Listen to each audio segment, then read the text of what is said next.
Blood sprays across the white tile in thick arterial bursts. The man on the gurney is dying, fast. But Dr. Whitmore won't touch him. He stands 3 feet back, arms crossed, lips pressed into a thin line of disgust. Unidentified, no insurance, probable gang involvement, Whitmore says, voice flat. Let county handle it. The trauma bay hums with controlled chaos, monitors beeping, residents shouting vitals, orderlies shuffling equipment. But no one moves to save the man bleeding out on the table. In the corner, a nurse in pale blue scrubs slowly sets down her coffee cup. Her name tag reads Clara Whitfield, but no one's looking at her. They never do. She's young, blonde, unremarkable, the kind of person who blends into hospital walls, but right now she's staring at the dying man like she's reading a language no one else can see. And then it happens. The patient's eyes snap open, wild, frantic, scanning the room like a sniper checking angles. His gaze locks onto Clara. Not the doctors, not the residents. Her. For half a second, something passes between them. Recognition. Not the kind you get from knowing someone's face, the kind you get from knowing how they move under fire. So here's the deal. This story doesn't end where you think it does. If you want to see how deep this goes, how a quiet nurse dismantles an entire conspiracy without raising her voice, stick around until the end. Drop a comment with the city you're watching from. I want to see how far this story travels. And if you like watching the underestimated take back control, hit that like button. Let's go. Clara didn't move yet. She watched the man's chest rise and fall in shallow, uneven pulls. His shirt was soaked through, dark red spreading across his ribs. Entry wound, left side. Possibly nicked the lung. Definitely clipped something major. Whitmore, one of the residents said, voice tight. He's circling. We need to stabilize the paying patients first, Whitmore cut in. This one can wait for transport. Claire's jaw tightened, but she kept her face neutral. She'd learned a long time ago that showing emotion in a room full of doctors was like bleeding in front of sharks. She moved quietly to the supply cart, pulling gloves from the box without looking down. Muscle memory.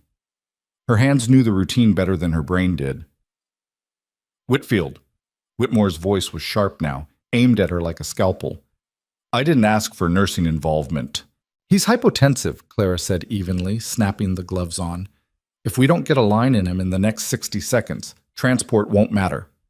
I'll decide what matters, then decide faster. The room went silent. Whitmore's face darkened. He wasn't used to being challenged, especially not by someone whose paycheck was half his. But Clara was already moving. She stepped to the gurney, her hand steady as she reached for the man's wrist to check his pulse. His skin was cold, clammy, shock setting in hard. And then he moved, fast. His hand shot up and locked around her forearm, gripped tight enough to bruise. His eyes were wide, pupils blown, breath coming in ragged gasps. Get off her, someone shouted. 2 orderlies lunged forward, but Clara didn't flinch. She leaned in close, her voice low and calm. Reaper 6. The man's grip released instantly. His whole body went slack, eyes still locked on hers, but the wildness drained out of them. His breathing steadied, just a fraction, but enough. Clara straightened, pulling her arm back slowly. He's stable enough to listen now. Someone get me a trauma kit. No one moved. Whitmore stared at her like she'd just performed a magic trick he didn't have the instructions for. What the hell did you just say to him? He demanded. I told him he was safe, Clara said. That's not what you said. It's what he needed to hear. She didn't wait for permission. She grabbed the kit herself, tearing it open and laying out supplies in a clean line across the tray. IV catheter, saline, gauze, clamps, everything she needed to buy him time. Whitmore stepped closer, lowering his voice. You want to explain to me how you just disarmed a violent trauma patient with 2 words? I got lucky, Clara said, not looking up. That's not an answer. It's the one you're getting. She slid the IV needle into the man's arm with practiced precision, taping it down before hooking up the saline drip. His vitals were still weak, but they weren't crashing anymore. Whitmore didn't move. He just stood there, watching her work, his expression shifting from anger to something sharper. Suspicion. Who is he? Whitmore asked. I don't know. You know something. Clara finally looked up, meeting his eyes. I know he's bleeding out and you're wasting time. For a moment, Whitmore looked like he might push harder. But then his pager buzzed and he glanced down with a scowl. Fine. Stabilize him. But he's your problem now, Whitfield. Anything goes wrong, it's on you. He turned and walked out, his white coat billowing behind him like a cape. Clara exhaled slowly. The room started moving again, residents whispering, orderlies resetting equipment, the normal rhythm of the ER returning. But Clara stayed where she was, standing next to the gurney, watching the man's chest rise and fall. His eyes were still open, still watching her. "Who are you?" she asked quietly. His lips moved, barely a whisper. "Daniel Cross." Clara's stomach dropped. She knew that name. Not from the hospital, not from the news, from a letter. A letter her brother had sent her 3 years ago, 2 weeks before he died. "If anything happens to me, find Daniel Cross. He'll know what to do." Book shut. The next 2 hours were a blur. Clara worked fast, coordinating with the trauma team to get Daniel into imaging. The chest x-ray confirmed her suspicion: collapsed lung, bleeding into the pleural cavity. He needed surgery, but he was stable enough to hold for now. She stayed with him the whole time, keeping him conscious, keeping him calm, and trying very, very hard not to ask the questions burning holes in her brain. By the time they wheeled him into a recovery bay, the ER had quieted down. Night shift was settling in, the fluorescent lights casting everything in that cold, sterile glow that made Clara feel like she was working inside a morgue. She pulled up a chair next to Daniel's bed and sat down, arms crossed. "You gonna tell me what you were doing in an alley with a bullet in your chest?" she asked. Daniel's eyes opened slowly. He looked tired, bone-deep exhausted in a way that had nothing to do with blood loss. "Wrong place, wrong time," he said. "Try again." He smiled faintly. "You're direct. I like that." "I'm busy, so skip the charm and give me a real answer." Daniel studied her for a long moment, his expression shifting into something more serious. "You're Marcus Whitfield's sister." Clara's chest tightened. "How do you—" "He talked about you." "A lot." Daniel's voice softened. "Said you were the toughest person he knew. Said if anything ever happened to him, you'd be the one to finish what he started." "He's dead." "I know." "Then what are you doing here?" Daniel glanced toward the door, then back at her. "Same thing he was. Trying to stop something bad before it gets worse." "That's not an answer." "It's the only one I can give you right now." Clara leaned forward, her voice dropping. "You show up bleeding out, you say my brother's name like it's a password, and now you're telling me you're here to stop something. That's not enough. It has to be. Why? Because the people who put this bullet in me are still out there. And if they find out I'm alive, they'll come for me, which means they'll come here." Clara sat back, processing. Daniel wasn't lying. She could see it in his eyes, the same look her brother used to get when he was trying to protect her from the truth. "Then we need to move you," she said. "No, we need to keep me off the radar." "You're in a hospital. You're already on the radar." "Not if you keep me listed as unidentified." Clara shook her head. "That won't hold. Whitmore already flagged your chart. Someone's going to start asking questions." "Then make sure they ask you first." Before Clara could respond, the door to the recovery bay swung open. A woman in a dark suit stepped inside, her expression calm but her eyes sharp. Behind her, 2 men in matching suits flanked the doorway. "Excuse me," the woman said, her voice polite but firm. "We're looking for the patient brought in earlier tonight. Gunshot wound, unidentified male." Clara stood slowly, positioning herself between the woman and Daniel's bed. "Visiting hours are over," Clara said evenly. The woman smiled, but it didn't reach her eyes. "We're not visitors. We're federal agents. We need to speak with him." "Then you can come back with a warrant." The woman's smile faded. "This is a matter of national security. And this is a hospital. You don't get access to my patient without proper clearance." The woman stepped closer, her voice dropping. "I don't think you understand the situation." "I understand it fine," Clara said, her tone ice cold. "You're not getting near him." For a moment, the room was silent. Then the woman nodded slowly, stepping back. "We'll be in touch," she said. She turned and left, the 2 men following. Clara waited until the door clicked shut before turning back to Daniel. His eyes were wide, his breath coming faster. "They're not feds," he said quietly. "I know." "How?" "Because feds don't smile like that." Daniel let out a shaky breath. You just made a very dangerous enemy. Yeah, Clara said, pulling her phone from her pocket. I'm good at that. She dialed a number she hadn't called in 3 years. It rang twice before a voice answered. Captain Reyes? It's Clara Whitfield. I need an extraction team at Metro General, now. There was a pause. Whitfield, I thought you were out. I was. I'm not anymore. What's the situation? Hostile contact, 1 asset in critical condition, 0 margin for error. Another pause. I'll have a team there in 20. Can you hold until then? Clara glanced at Daniel, then at the door. I'll hold. She hung up and pocketed the phone. Daniel was staring at her, eyes wide. Who the hell are you? He asked. Clara pulled a chair closer to the door, positioning herself where she could see anyone coming down the hall.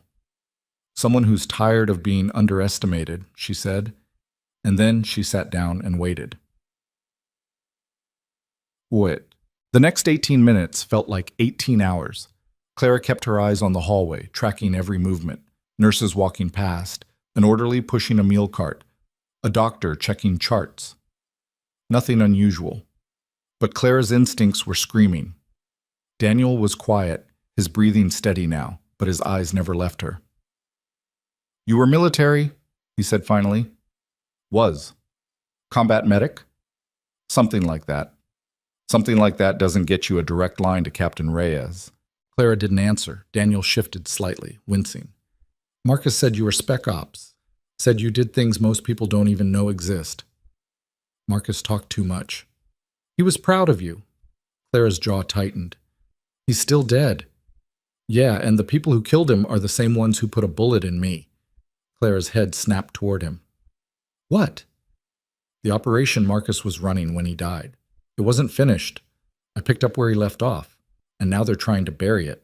Who's they? People with enough power to make problems disappear. People who don't like loose ends. And you're a loose end. We both are now. Clara stood, her pulse quickening. You should have led with that. Would you have believed me? Probably not. Daniel smiled faintly. That's why I didn't. Before Clara could respond, her phone buzzed. A text from an unknown number. Outside. 2 vehicles. Not ours. Clara's blood went cold. She moved to the window and glanced out into the parking lot. 2 black SUVs parked near the ambulance bay. Engines running, windows tinted. They're here, she said quietly. Daniel tried to sit up, but Clara pushed him back down. Stay put. I'll handle it. You can't handle 4 armed operatives alone. Watch me. Clara stepped out into the hallway, pulling the door shut behind her. The floor was quiet. Too quiet. She moved quickly, checking each room as she passed. Most were empty. A few had patients, but they were asleep. And then she saw them. 2 men in scrubs walking toward Daniel's room, but they weren't staff. Clara could tell from the way they moved, too rigid, too controlled, and the bulge under the left armpit of the taller one. She stepped into their path, clipboard in hand. Can I help you? She asked, voice bright and professional. The taller man smiled. Just checking on a patient. Which one? The gunshot victim. Unidentified male. He's been transferred. The man's smile faltered. Transferred where? ICU. Critical condition. No visitors. The man glanced at his partner, then back at Clara. We'll need to verify that. Feel free. Check with the charge nurse at the main desk. The man stepped closer, his voice dropping. Or you could just tell us which room he's in. Clara met his eyes, her expression calm. No. For a moment, neither man moved. Then the taller one reached for something under his scrubs. Clara moved first. She drove the clipboard into his wrist, hard and fast, knocking his hand away from the weapon. Then she pivoted, slamming her elbow into the second man's throat. He staggered back, choking. The taller man recovered quickly, lunging toward her, but Clara sidestepped and swept his legs out from under him. He hit the floor hard. Clara was already moving, sprinting back toward Daniel's room. She burst through the door, locking it behind her. Daniel was sitting up now, eyes wide. What? We're leaving. Now! Clara grabbed a wheelchair from the corner and pulled it next to the bed. I can't walk, Daniel said. You don't have to. She helped him into the chair, moving fast but careful not to jostle the IV still attached to his arm. Then she unlocked the door and pushed him out into the hallway. The two men were gone. But Clara knew they'd be back. She moved quickly, navigating through the back corridors of the hospital, avoiding the main elevators. Her phone buzzed again. Extraction team en route. ETA 4 minutes. 4 minutes? Clara pushed the wheelchair faster. They reached the service elevator and Clara hit the button, glancing over her shoulder. The hallway was still empty. The elevator doors opened. Clara pushed Daniel inside and hit the button for the ground floor. The doors slid shut. For a moment, there was silence. Then the elevator jolted to a stop. The lights flickered. Clara's heart slammed against her ribs. Someone had cut the power. Daniel looked up at her, his face pale. "They're in the building." Clara didn't answer.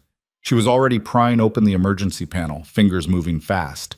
The elevator wasn't stuck between floors. It was one level above the ground floor. Close enough? Clara forced the doors open manually, just enough to slip through. She pulled Daniel out of the wheelchair and helped him down onto the concrete floor of the shaft. "Can you climb?" she asked. "Do I have a choice?" "No." They moved together, Clara supporting most of his weight as they descended the maintenance ladder. Her arms burned, her lungs screamed. But she didn't stop. They reached the ground floor and Clara forced the doors open from the inside. They stumbled out into a dimly lit service corridor, and then she heard it. Footsteps. Running. Clara pulled Daniel behind a storage rack, pressing a finger to her lips. The footsteps grew closer, and then they stopped. Right outside the corridor. Clara held her breath. A voice crackled over a radio. "Target not located. Expanding search perimeter." The footsteps moved away. Clara exhaled slowly. Her phone buzzed.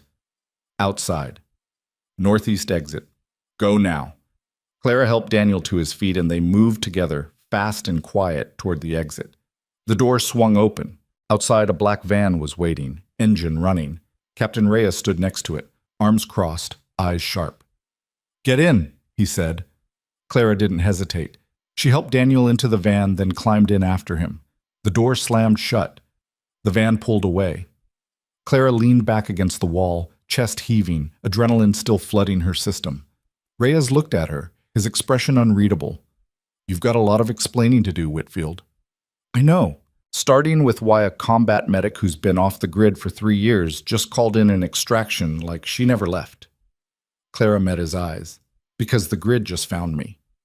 The van's interior smelled like gunpowder and diesel fuel.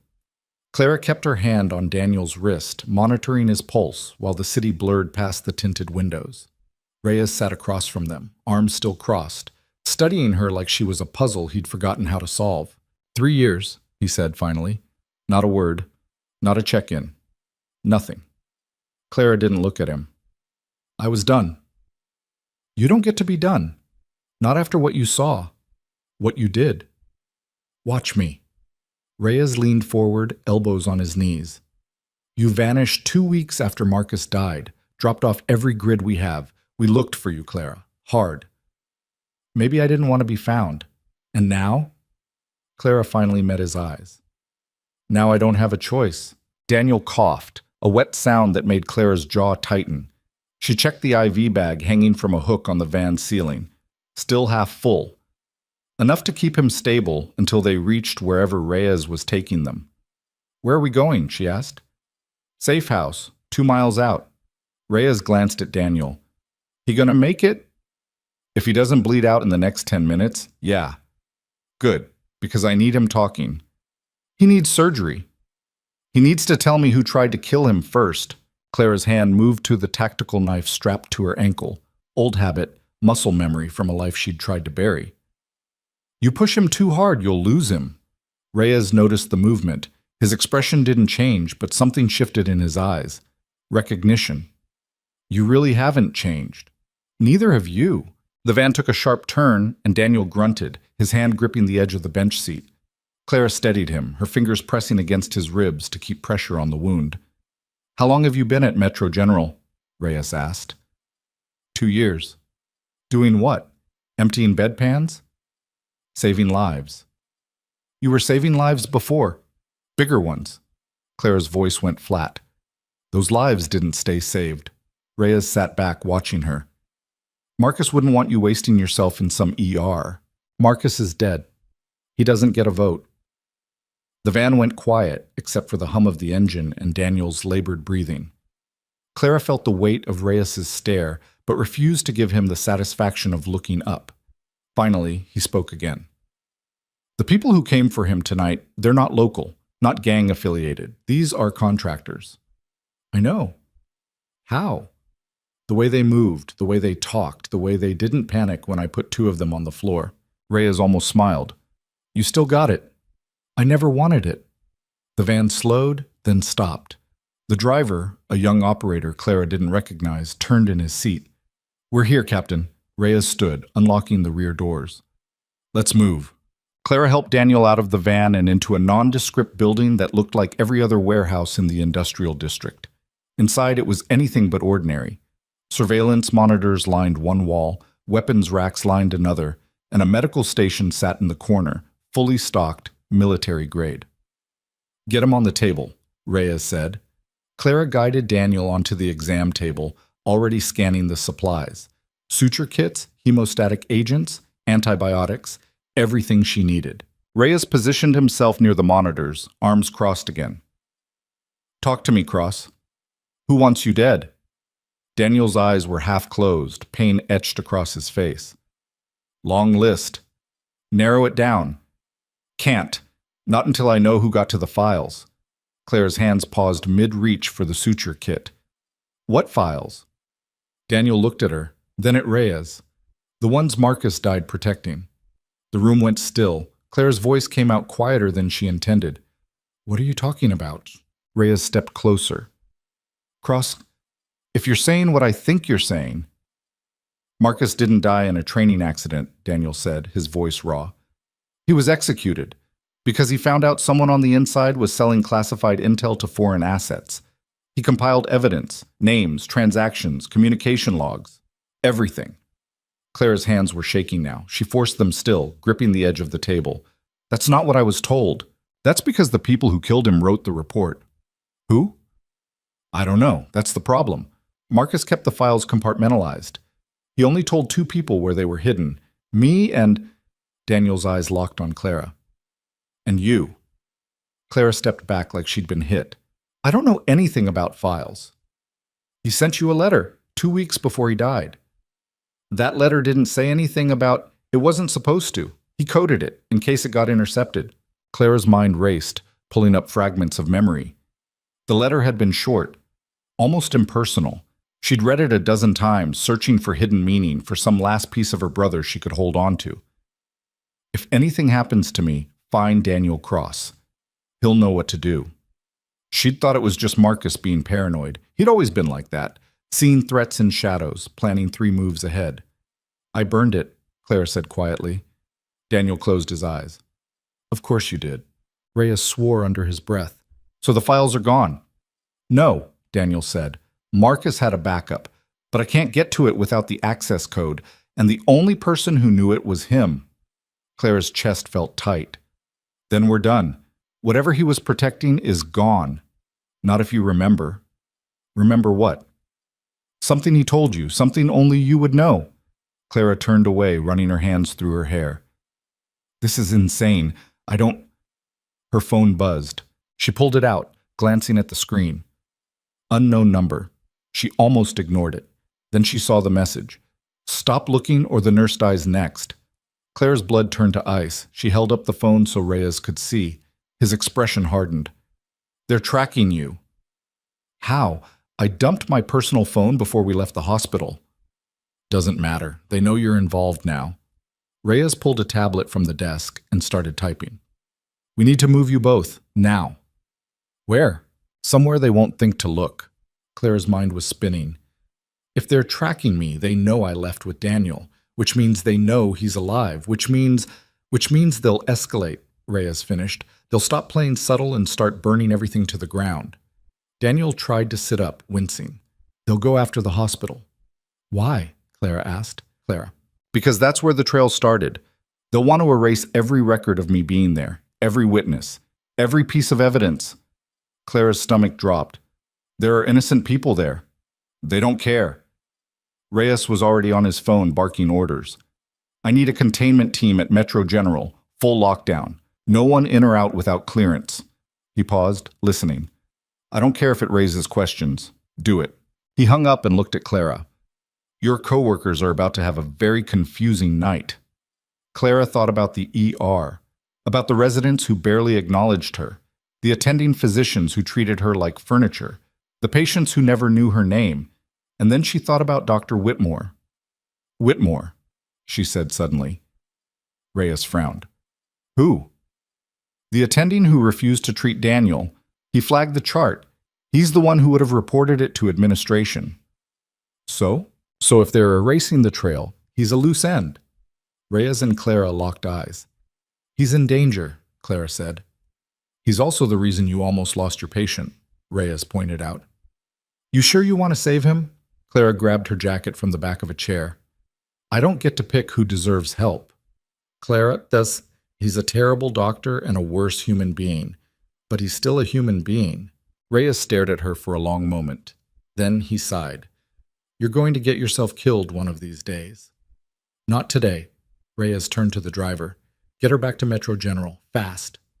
Sir, the containment team won't get there in time. Move. Clara was already heading for the door. She glanced back at Daniel. Don't die while I'm gone.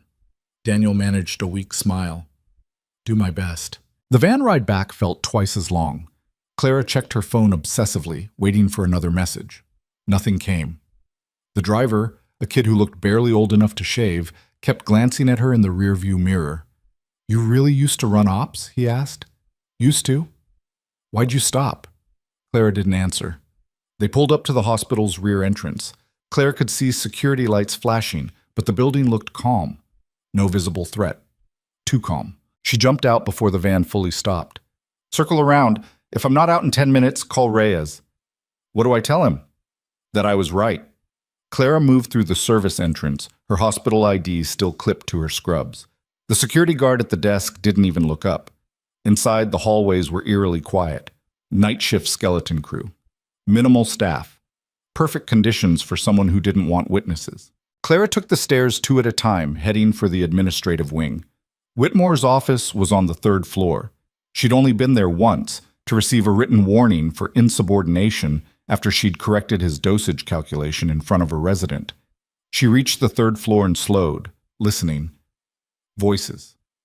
Coming from down the hall. Clara pressed herself against the wall, edging closer. 2 men. Not hospital staff. Don't care what he knows. The order is clean sweep. What about the girl? She's already flagged. Team 2 will handle her. Clara's pulse spiked. She reached for her phone, typing a quick message to Reyes. Multiple hostiles, admin wing, send backup. She hit send just as one of the men stepped into the hallway. He was tall, broad-shouldered, with the kind of blank expression that came from doing terrible things for money. His eyes locked on Clara. For half a second, neither of them moved. Then Clara turned and ran. She heard him shout, heard footsteps pounding behind her, but she didn't look back. She just ran, her mind calculating distances and angles on autopilot. The stairwell was 20 feet ahead. 15. 10. She hit the door at full speed, slamming it open and taking the stairs down 3 at a time. Behind her, the door crashed open again. Clara didn't slow down.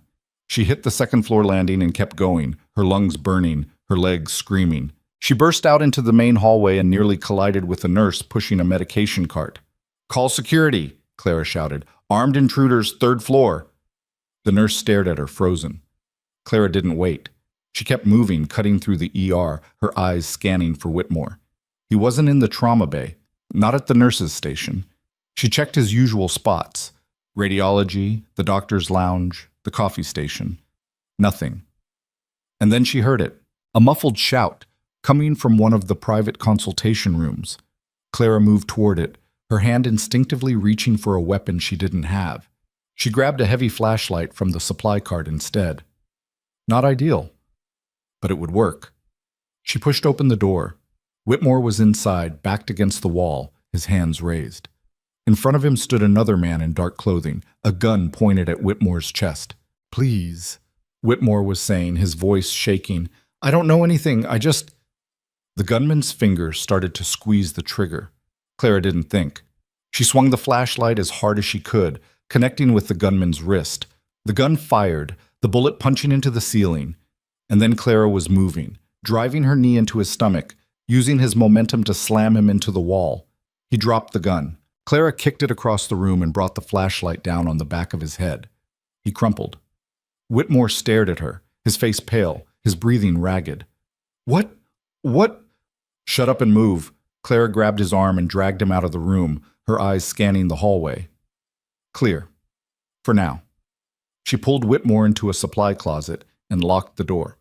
Stay here. Don't make a sound. Who were those people? Whitmore demanded, his voice climbing toward panic. Why did they... Because you flagged a patient you shouldn't have. Because you asked questions. Because you're a loose end. I don't understand. You don't need to. You just need to stay alive. Whitmore's eyes were wide, terrified. For the first time since Clara had started working at Metro General, he looked at her like she was an actual person. You just saved my life, he said quietly. Don't get used to it. Clara's phone buzzed, a text from Reyes. Containment team ETA 3 minutes. Get out. Clara unlocked the closet door. Security's coming. Stay put until they clear the building. Where are you going? To finish this. She left him there and moved back into the hallway, her heart pounding, adrenaline sharpening every sense. The hospital was waking up now, alarms blaring, security rushing through the corridors, voices shouting over radios. Clara moved against the flow, heading back toward the admin wing. She had to know if they'd gotten what they came for. She reached Whitmore's office and pushed the door open. The room had been torn apart. Drawers pulled out, files scattered across the floor, the computer monitor shattered. But in the corner, partially hidden under a stack of papers, Clara saw something. A folder. She picked it up, flipping it open. Inside were copies of Daniel's admission records, labs, imaging, treatment notes. And at the bottom, a handwritten note. Patient claims connection to Operation Crossfire. Recommend immediate federal notification. Clara's hands went numb. Whitmore had reported it.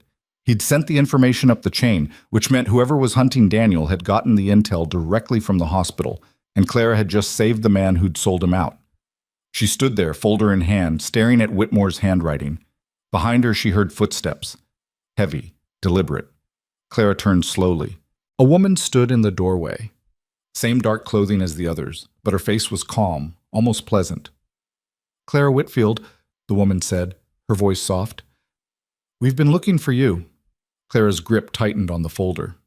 Congratulations. The woman smiled. You've made this very complicated. That's my specialty. We can make this simple. Give us Cross. Walk away. Live your quiet little life. Or we bury you along with everyone else who's seen too much. Clara took a slow breath, calculating. The woman was armed.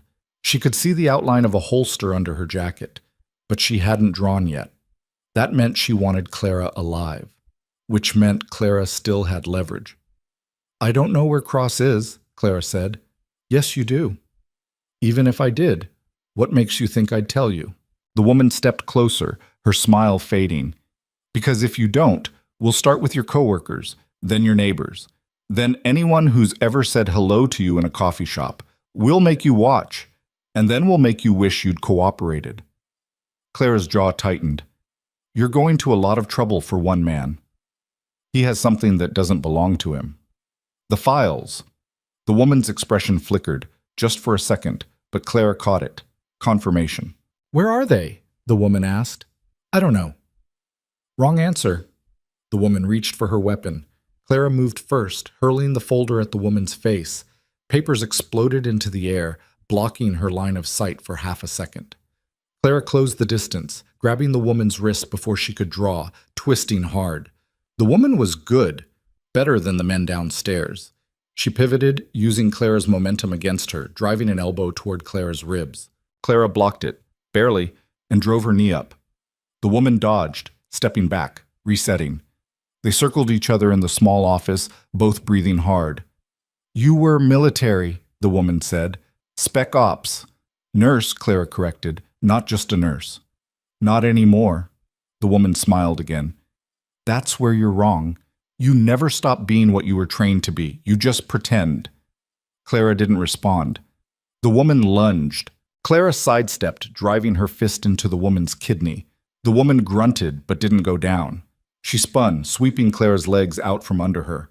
Clara hit the floor hard, rolling immediately to avoid the follow-up strike. She came up in a crouch, breathing ragged.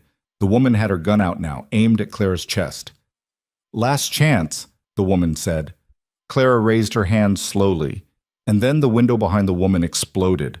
Glass shattered inward as a canister tumbled through, hitting the floor and releasing a thick cloud of smoke. The woman turned, disoriented. Clara lunged, tackling her to the ground, her hands closing around the woman's wrist, slamming it against the floor until the gun clattered away. Voices shouted in the hallway, footsteps pounding. The smoke thickened. Clara drove her elbow into the woman's face, once, twice, until she went limp. Then Clara staggered to her feet, coughing, her eyes burning. A figure appeared in the smoke. Reyes. "You're late," Clara rasped. "You're welcome." He grabbed her arm, pulling her toward the door.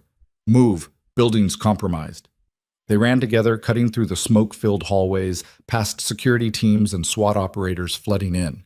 Outside, the night air hit Clara's lungs like a slap.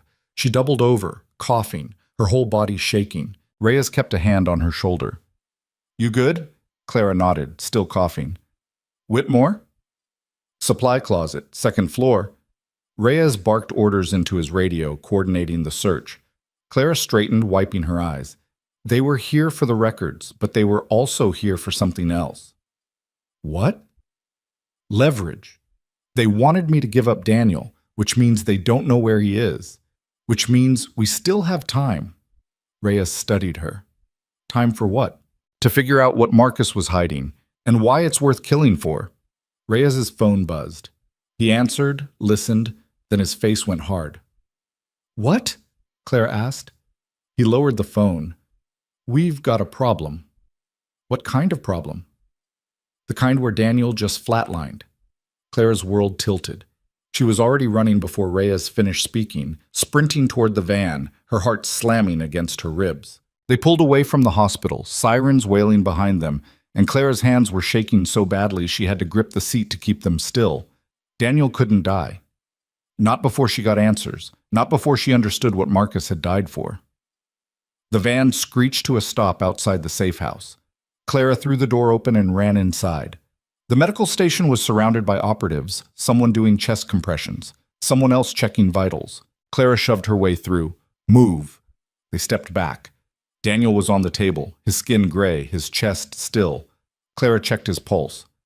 Nothing. She started compressions, fast and hard, counting in her head. "Come on," she muttered. "Don't you dare." 30 compressions, 2 breaths. Again. Again. "Clara," Reyes started. "Shut up." She kept going, her arms burning, sweat dripping down her face. And then Daniel gasped. His eyes flew open, his chest heaving. Clara stepped back, her legs nearly giving out. Daniel stared at the ceiling, blinking, confused. "What?" "You died," Clara said flatly. "Don't do it again." Daniel turned his head, looking at her. His lips moved, barely a whisper. Clara leaned closer. "What?" "Locker 237, Union Station." His eyes closed again, but this time his chest kept moving. Clara straightened, turning to Reyes. "Union Station, Locker 237. Reyes frowned.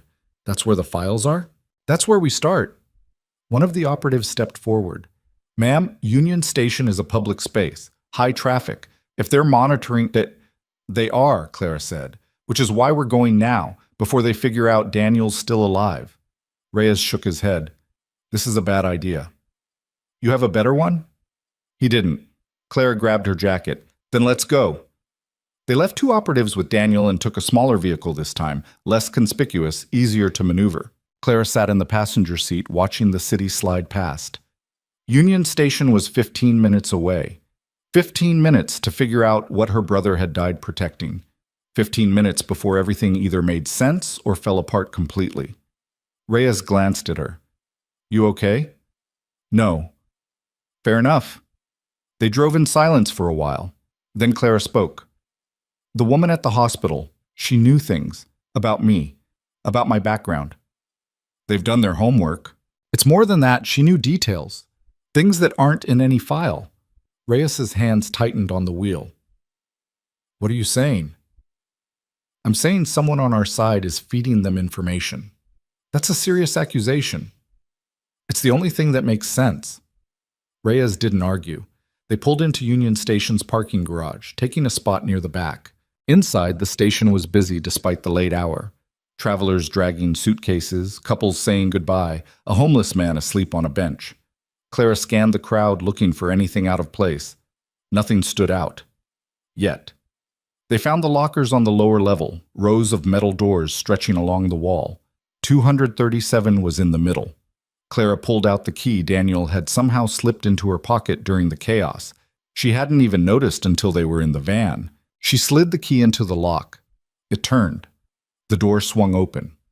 Inside was a small duffel bag. Clara pulled it out, unzipping it carefully. Inside, 3 USB drives, a burner phone, and a folded piece of paper. Clara unfolded the paper. It was a list of names, government officials, military brass, private contractors. Next to each name, a series of numbers and dates. Transactions, Reyes said quietly, reading over her shoulder. Clara's eyes moved down the list, and then stopped. At the bottom, in her brother's handwriting, "If you're reading this, I'm already dead. Trust no one, not even Reyes." Clara's blood turned to ice. She looked up slowly. Reyes was staring at the paper, his face unreadable. "Clara," he started. She stepped back, her hand moving to the knife at her ankle. "Don't," she said quietly. Reyes raised his hands. "It's not what you think." "Then what is it?" Marcus was paranoid. He didn't trust anyone toward the end. Why? Because he knew someone close to him had been compromised. He just didn't know who. Clara's mind raced. "And you didn't think to mention that?" "I didn't know until after he died. By then you were gone." "Convenient." "Clara, listen to me." A gunshot cracked through the station. People screamed. Clara spun, scanning for the shooter. There, second level, near the escalators. Another shot. The bullet hit the locker next to Clara's head. "Run!" Reyes shouted. Clara grabbed the duffel bag and bolted, weaving through the panicking crowd. More shots. She didn't look back. She hit the stairs and took them 2 at a time, her lungs burning. Behind her, she could hear Reyes shouting, returning fire. She burst out onto the main level and kept running, cutting through the crowd toward the exit. A hand grabbed her arm. Clara spun, knife already in her hand. Dr. Whitmore stared back at her, eyes wide. "What are you doing here?" Clara demanded. "They told me to find you," Whitmore said, his voice shaking. "They said if I didn't—" He didn't finish. His body jerked once. Blood bloomed across his chest. He fell. Clara caught him, lowering him to the ground. His eyes were already glazing over. "I'm sorry," he whispered. And then he was gone. Clara looked up. Across the station, through the chaos, a figure stood watching her, the woman from the hospital. She smiled and raised her gun. Clara dove behind a concrete pillar as the first shot punched into the tile where she'd been standing. Whitmore's body lay in a spreading pool of blood 5 feet away, his eyes staring at nothing. She didn't have time to feel anything about it. The woman was moving now, cutting through the screaming crowd with surgical precision, her weapon tracking Clara's last position. Clara's fingers closed around the duffel bag strap. She couldn't leave it. Whatever was inside had gotten Marcus killed, had put a bullet in Daniel, had just ended Whitmore's life in the middle of a train station. She ran, not toward the exits, they'd be covered, not toward Reyes. She didn't know if she could trust him anymore. She went down, hitting the lower platform access stairs at full speed, her boots hammering concrete. Behind her, more gunfire. Screams. The metallic screech of a train pulling into the station. Clara hit the platform as the train doors opened. She shoved through the crowd of passengers trying to exit, ignoring their curses, and threw herself into the car just as the doors started closing. The woman appeared at the platform entrance. Their eyes met through the window. The doors sealed shut. The train lurched forward. Clara pressed herself against the wall, chest heaving, her hands shaking so badly she had to grip the duffel bag with both arms to keep it steady. Around her, passengers stared. Some concerned, most just annoyed at the disruption. A mother pulled her child closer. An old man muttered something about kids these days. Clara forced herself to breathe. Slow, controlled. She had maybe 3 minutes before the next stop, 3 minutes to figure out her next move. Her phone buzzed. Reyes. She almost didn't answer. Then she hit accept, keeping her voice low. Where are you? 2 cars behind you. Don't get off at the next stop. They'll be waiting. How do you know? Because that's what I do. Clara looked toward the rear of the train, but the cars were packed. She couldn't see him. Marcus said not to trust you. Marcus said a lot of things when he was scared. Was he wrong? Silence on the line. Then, I've got 3 operators dead because I pulled them off protective detail to help you tonight. If I wanted you gone, you'd already be in a bag. Clara's jaw clenched. That's not an answer. It's the only one you're getting right now. Next stop is Riverside. After that, the line splits. You go north, I'll draw them south. And then what? Then you disappear. Take the files somewhere safe. Figure out what Marcus found, and don't surface until you know who to trust. I don't trust anyone. Smart girl. The line went dead. Clara shoved the phone in her pocket and moved toward the center of the car, keeping her back to the wall. Through the windows, the city slid past in streaks of light and shadow. The train began to slow. Riverside Station. Clara watched the platform come into view. Sparse crowd, late-night commuters mostly. A couple of transit cops near the far end, and 2 men in dark jackets positioned near the exits. Not cops. Clara stayed on the train. The doors opened. A handful of passengers shuffled off. New ones got on. Clara scanned faces, looking for threats, and then she saw him. Reyes, 3 cars back, moving through the crowd toward the rear exit, drawing attention. The 2 men on the platform noticed him, started moving. The doors chimed. Clara stepped off at the last second, slipping into the thin crowd and keeping her head down. Behind her, she heard shouts. She didn't look back. She moved quickly through the station, taking the west exit, emerging into a residential neighborhood she didn't recognize. Row houses, chain-link fences, cars parked bumper to bumper along narrow streets. Clara kept walking, her mind racing. She needed somewhere secure, somewhere off the grid, somewhere she could open the files without worrying about who might be tracking her. Her phone buzzed again. Unknown number. She hesitated, then answered. Yeah, Clara Whitfield. The voice was male, calm, professional. We should talk.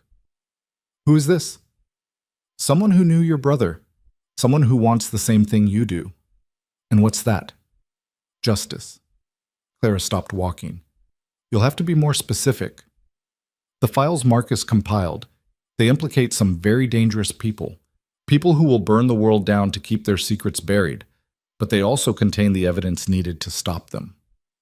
Why should I believe you?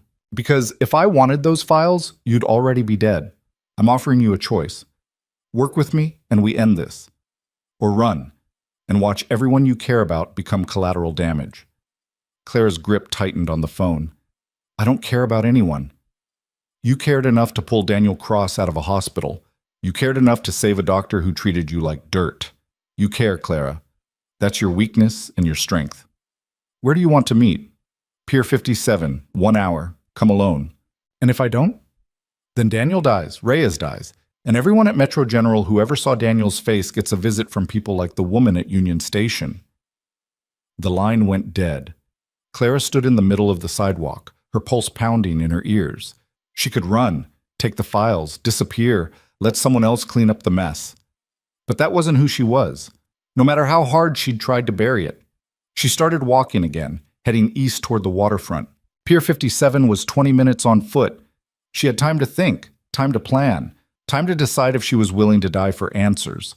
The duffel bag felt heavier with every step. She found a 24-hour diner 3 blocks from the pier and slipped into the bathroom, locked the door, set the bag on the sink. She pulled out one of the USB drives and plugged it into her phone using an adapter she'd grabbed from the safe house. The drive was encrypted.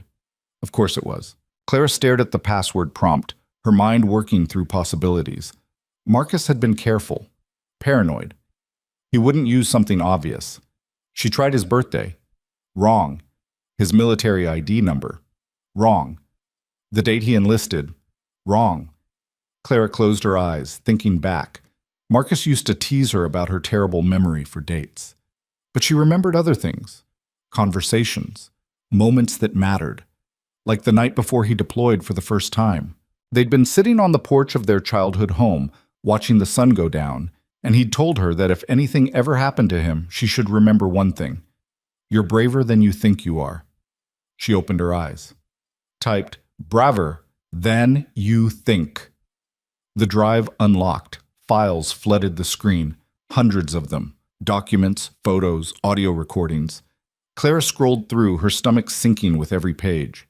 Transaction records showing wire transfers from foreign shell companies to accounts held by high-ranking military officials.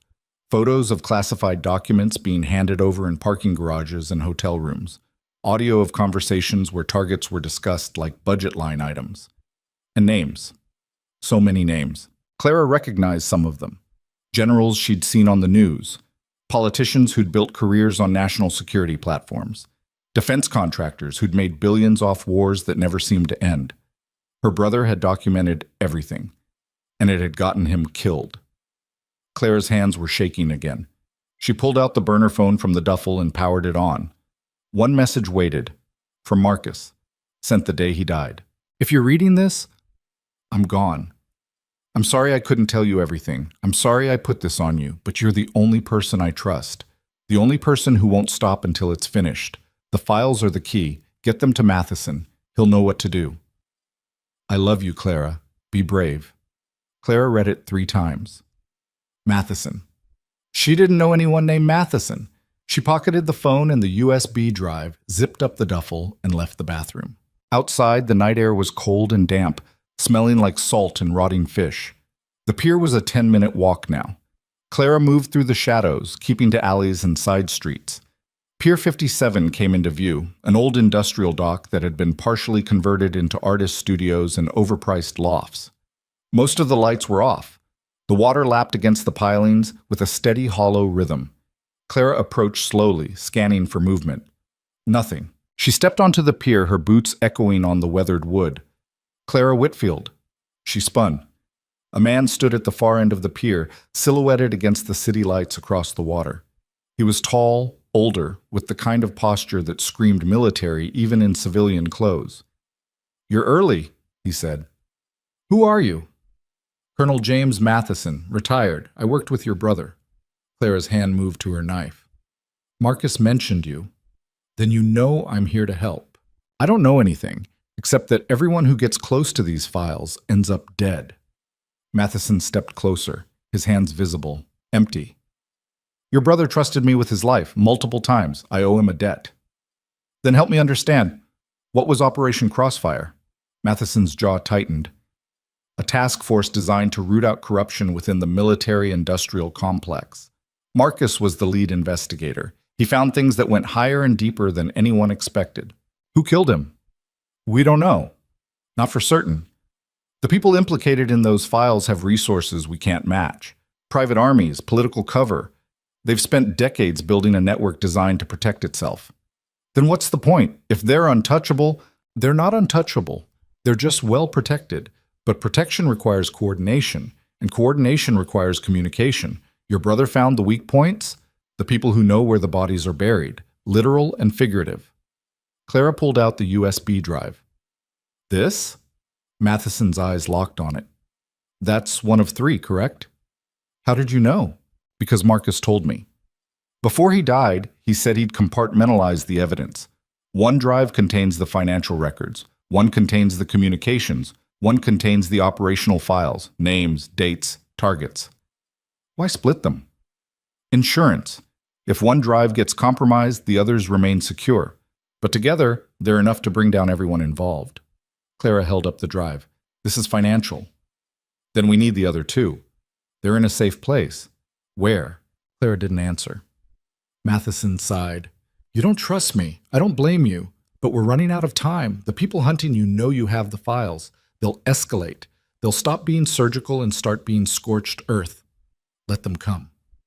It's not just you at risk. It's everyone you've come into contact with. Everyone who might know something. They'll erase entire networks to keep this quiet. Clara's mind flashed to the hospital. To Daniel, bleeding out on a gurney. To Whitmore, dying in her arms. To Reyes, who might be dead right now because he'd helped her. "What do you want me to do?" she asked. "Give me the drives. Let me take them to people who can act on them. Prosecutors, journalists, people with the reach to make this public before they can bury it." "And then what?" "Then you disappear. New identity, new life. We protect you." Clara laughed, bitter and sharp. "I've heard that before. This is different." "How?" "Because this time you'll have leverage. Once the files go public, killing you becomes pointless. You're no longer a threat, just a witness." Clara studied him, weighing every word, every micro-expression. He believed what he was saying, but that didn't mean it was true. "I need a guarantee," she said. "What kind?" "Daniel Cross. He gets full protection, medical care, new identity, everything." "Done." "Reyes, same deal." Matheson hesitated. "Reyes is complicated." "Why?" "Because we're not sure which side he's on." Clara's stomach dropped. "Explain." "There's evidence that someone inside the task force was feeding information to the targets. We've narrowed it down to 3 people. Reyes is one of them." "Who are the other 2? "Dead. Killed in the same explosion that was supposed to take out your brother." Clara felt the world tilt. "You think Reyes set Marcus up?" "I think it's possible, which is why I can't promise him protection." Clara's mind raced. Reyes had been there tonight, had helped her escape, had pulled resources to keep her alive, but he'd also been evasive, defensive, and Marcus had told her not to trust him. "I need proof," Clara said. "The communications drive. It should have the evidence." "Then I guess we both need all 3 drives." Matheson nodded slowly. "Where are the other 2? Clara's phone buzzed. She glanced at the screen. A video message. From an unknown sender. She opened it. The video showed Daniel tied to a chair in a concrete room. His face was bruised, blood dripping from his nose. A voice off camera spoke. "You have 1 hour to deliver all 3 drives to the coordinates we're sending, or we start removing pieces of him." The video cut to black. A text appeared with GPS coordinates. Clara looked up at Matheson. "Change of plans?" His expression hardened. "This is a trap. I know. If you walk into that, you're dead. If I don't, Daniel's dead. And we lose our only witness to what Marcus was investigating. There are other witnesses. Not ones I owe." Matheson stepped closer. "Clara, listen to me. They will kill you both. This isn't heroism, it's suicide." "Then I guess I'm suicidal." "Your brother would want you to live." Clara's voice went cold. "My brother's dead. He doesn't get a vote." She turned and started walking. Matheson called after her. "You can't do this alone." Clara didn't slow down. "Watch me." She reached the street and broke into a run, pulling out her phone to check the coordinates. An abandoned warehouse district, east side, 20 minutes away. She hailed a cab, giving the driver an address 3 blocks from the target location. During the ride, she went through the duffel bag again. 3 USB drives. Burner phone. Marcus's note. And at the bottom, something she'd missed before. A small black case. She opened it. Inside was a syringe and a vial of clear liquid. No label. Clara held it up to the light, examining it. And then she understood. Marcus had left her one last gift. She pocketed the vial and syringe, zipped up the bag, and checked her knife. Still there. The cab dropped her off near a shuttered bodega. Clara paid in cash and started walking, her eyes scanning for surveillance. The warehouse district was a graveyard of industrial America. Rusted structures leaning against each other like drunks. Broken windows, graffiti-covered walls. Perfect place for an execution. Clara found the building matching the coordinates. 3 stories, most of the windows gone. A loading dock on the east side. She circled it once, looking for entry points. Front door, too obvious. Loading dock, probably covered. Fire escape on the north side, rusted but climbable. Clara took the fire escape, moving slowly to keep the metal from creaking. She reached a 3rd-floor window and slipped inside. The interior was dark, smelling like mold and old machinery. Clara let her eyes adjust, then moved carefully through the space. Voices below. She crept to the edge of the floor and looked down. Daniel was there. still tied to the chair, his head hanging forward. 3 men stood nearby, armed, professional, and the woman from the hospital. She was on her phone, pacing. I don't care what Matheson told her. She'll come. She's too stubborn not to. Clara's jaw clenched. Matheson. He'd set her up. She should have known. The woman hung up and walked over to Daniel, grabbing his hair and yanking his head back. Wake up! Daniel's eyes opened slowly. He looked half-conscious, barely present. Your friend's late, the woman said. Think she forgot about you? Daniel's lips moved. Clara couldn't hear the words. The woman laughed. Touching, but she's not coming to save you. She's coming to die. And you're going to watch. Clara pulled back from the edge, her mind working through scenarios.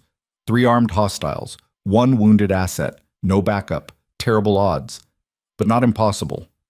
She moved to the far side of the building, where an old maintenance shaft ran from the 3rd floor to the basement.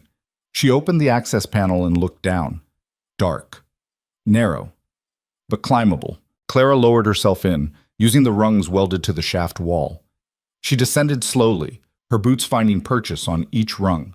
At the bottom, she pushed open the basement access door and stepped out into a corridor. The voices were directly above her now. Clara moved to the stairs and started climbing, her knife in one hand, the syringe in the other. She reached the ground floor and paused at the doorway.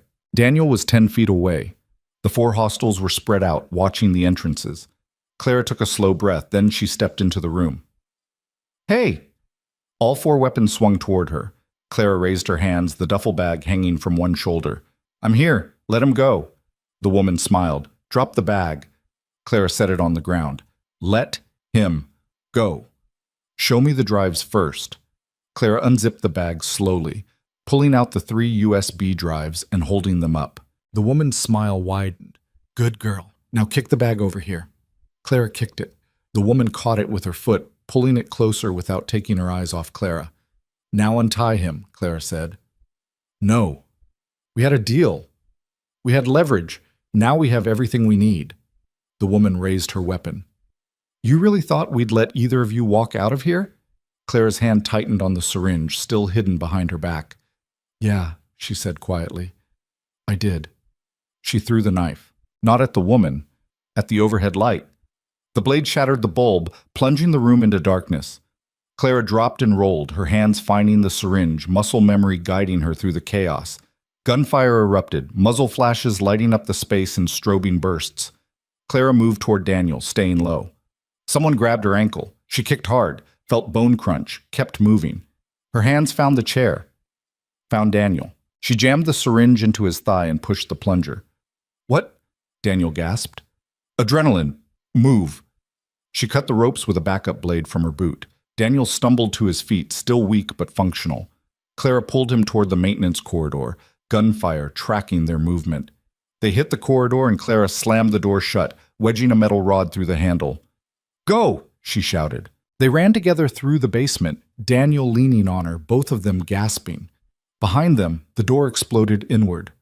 Clara didn't look back. They burst out through a ground-level exit into an alley.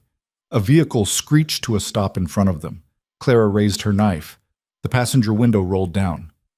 Reyes. Get in! Clara hesitated for half a second. Then she shoved Daniel into the back seat and climbed in after him. Reyes hit the gas. They tore through this warehouse district, taking corners too fast, running lights. Clara looked back. 2 vehicles behind them. Gaining. They're on us, she said. I know. Reyes took a hard right, cutting through a construction zone, concrete barriers scraping the sides of the vehicle. They emerged onto a main road, traffic light, but present. The pursuit vehicles followed. One pulled alongside. Window down, gun out. Clara grabbed Daniel and pulled him down as bullets punched through the windows. Reyes swerved hard, slamming into the pursuit vehicle, forcing it into a parked car. The second vehicle accelerated, trying to ram them from behind. Reyes hit the brakes. The pursuit vehicle shot past them. Reyes turned down a side street, killed the lights, and pulled into an underground parking garage. He drove to the lowest level and parked behind a support column. Killed the engine. Silence. Clara sat up slowly, glass in her hair, her ears ringing. Daniel was breathing hard beside her, still conscious, still alive. Reyes turned in his seat. You okay? Clara stared at him. Matheson set me up. Reyes's expression didn't change. I know. You know? He contacted me 20 minutes ago, told me where you'd be, said I had one chance to prove I wasn't the mole. And you believed him? No, but I believed you'd walk into a trap anyway. So here we are. Clara's hands were shaking. The drives were empty, Reyes said. I swapped them while you were in the diner bathroom. Clara's brain stuttered. What? Reyes pulled 3 USB drives from his pocket. You think I'd let you walk into a meet with the actual evidence? I've been doing this longer than you. Clara wanted to be angry, but she was too exhausted. She leaned back against the seat, closing her eyes. So what now? Daniel asked, his voice rough. Reyes looked at Clara. Now we end this. For real. Clara opened her eyes. How? We give them what they want, but on our terms. Matheson won't fall for... Not Matheson, Reyes interrupted. The person he works for. Clara sat up. Who? Reyes met her eyes. Senator Victoria Hale, Armed Services Committee, presidential candidate, and the person who ordered your brother's execution. Clara's world narrowed to a single point. Victoria Hale. The name hung in the air like smoke after a gunshot. Reyes nodded slowly. She's been positioning herself as the national security candidate. Clean record, military background, tough on corruption, perfect cover. For what? For being the biggest arms dealer nobody's ever heard of.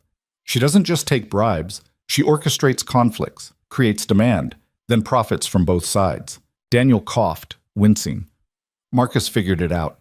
Traced the money flow back to shell companies she controlled. Found communications proving she'd leaked classified intel to foreign buyers. Clara's hands curled into fists. And Matheson?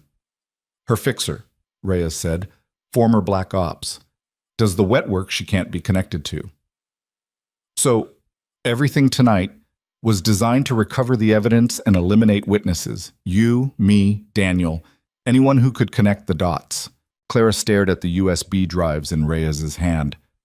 How long have you known? I started putting it together after Marcus died, but I couldn't prove anything. Until tonight, when Matheson reached out. He wouldn't have done that unless he was desperate, which means we're close to something they can't let surface. The drives. The communications drive specifically.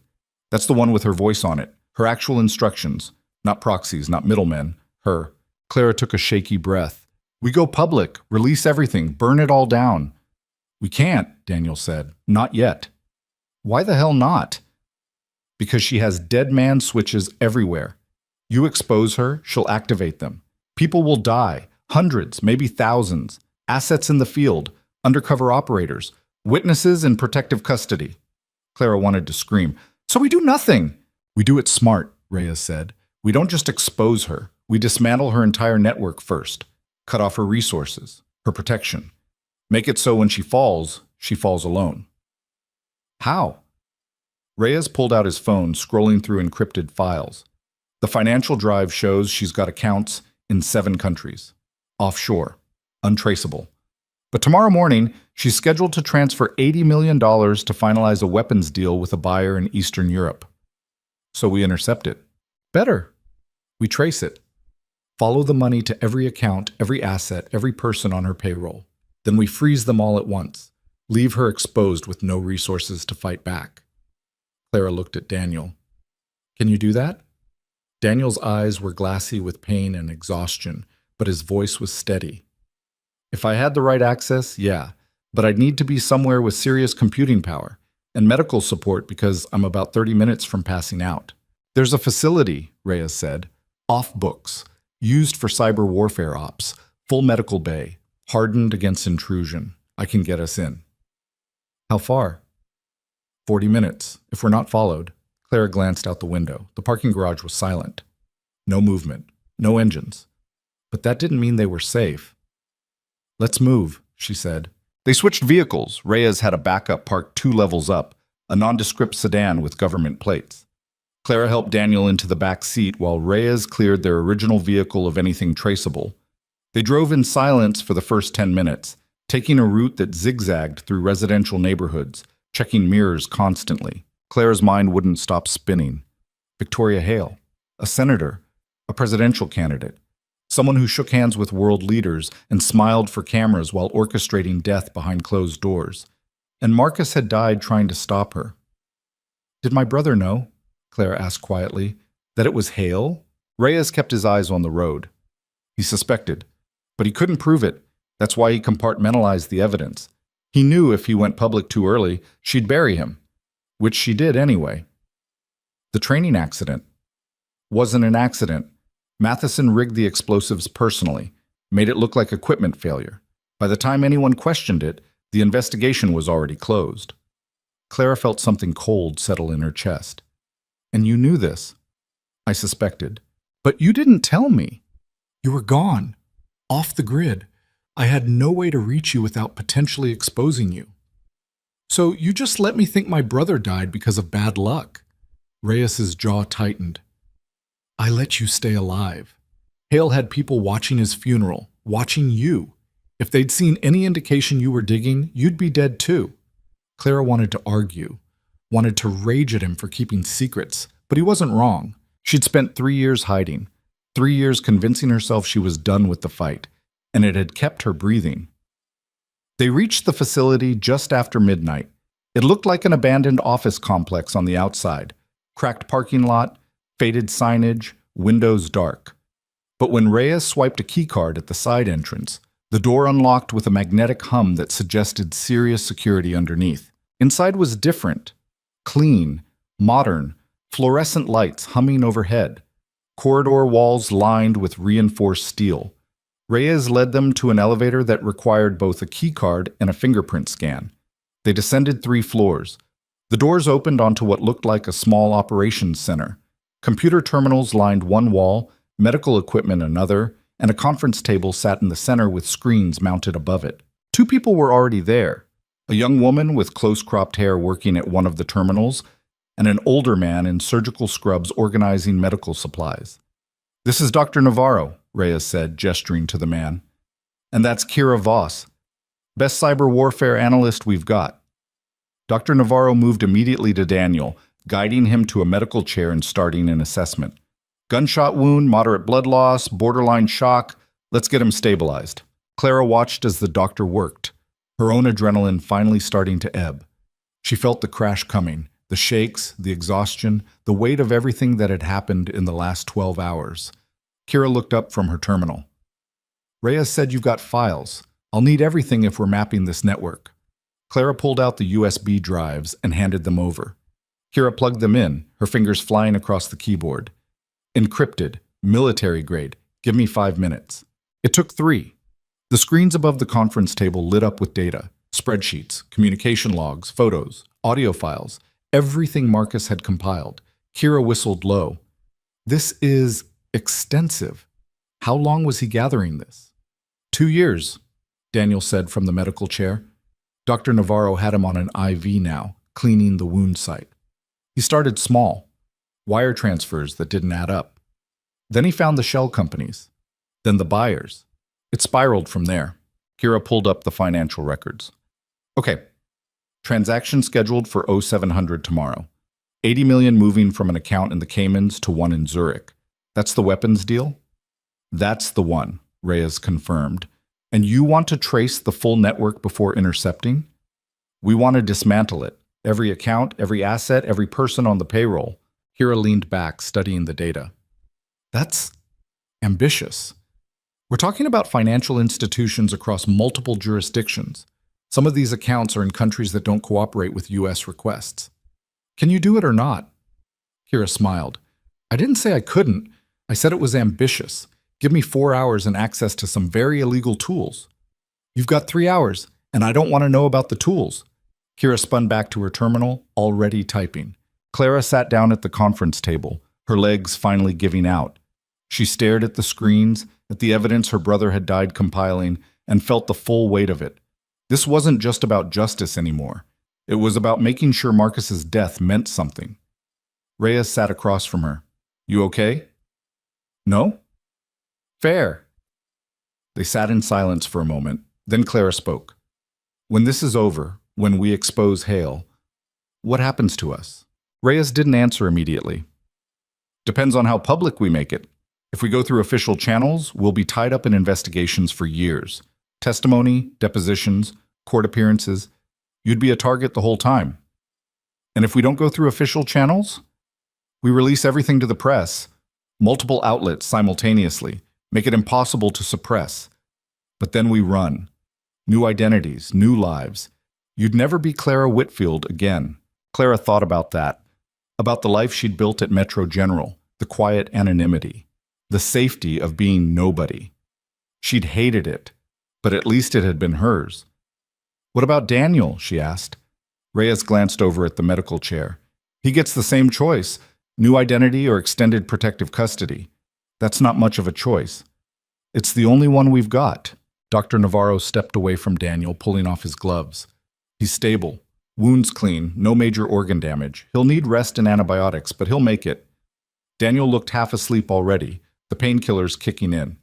Clara stood and walked over to him. Hey. His eyes opened. Hey. You doing okay? Define okay.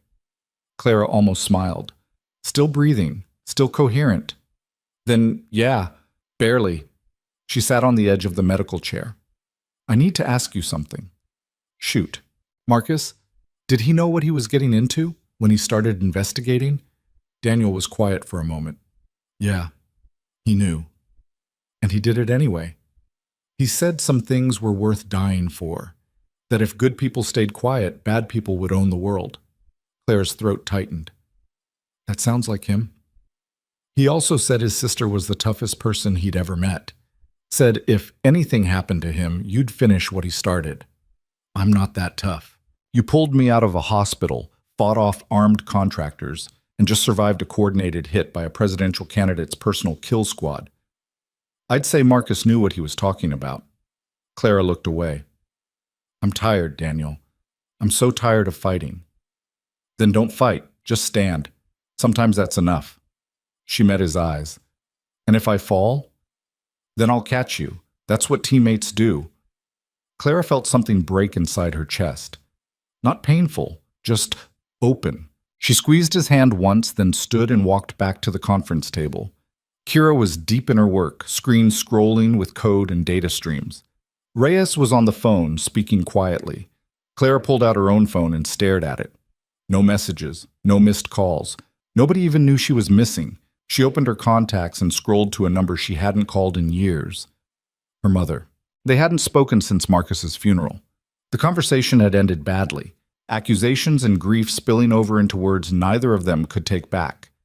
Clara's finger hovered over the call button, then she put the phone away. Not yet. Not until this was finished. Kira's voice cut through the silence. I've got something. Everyone turned. Kira pulled up a new screen.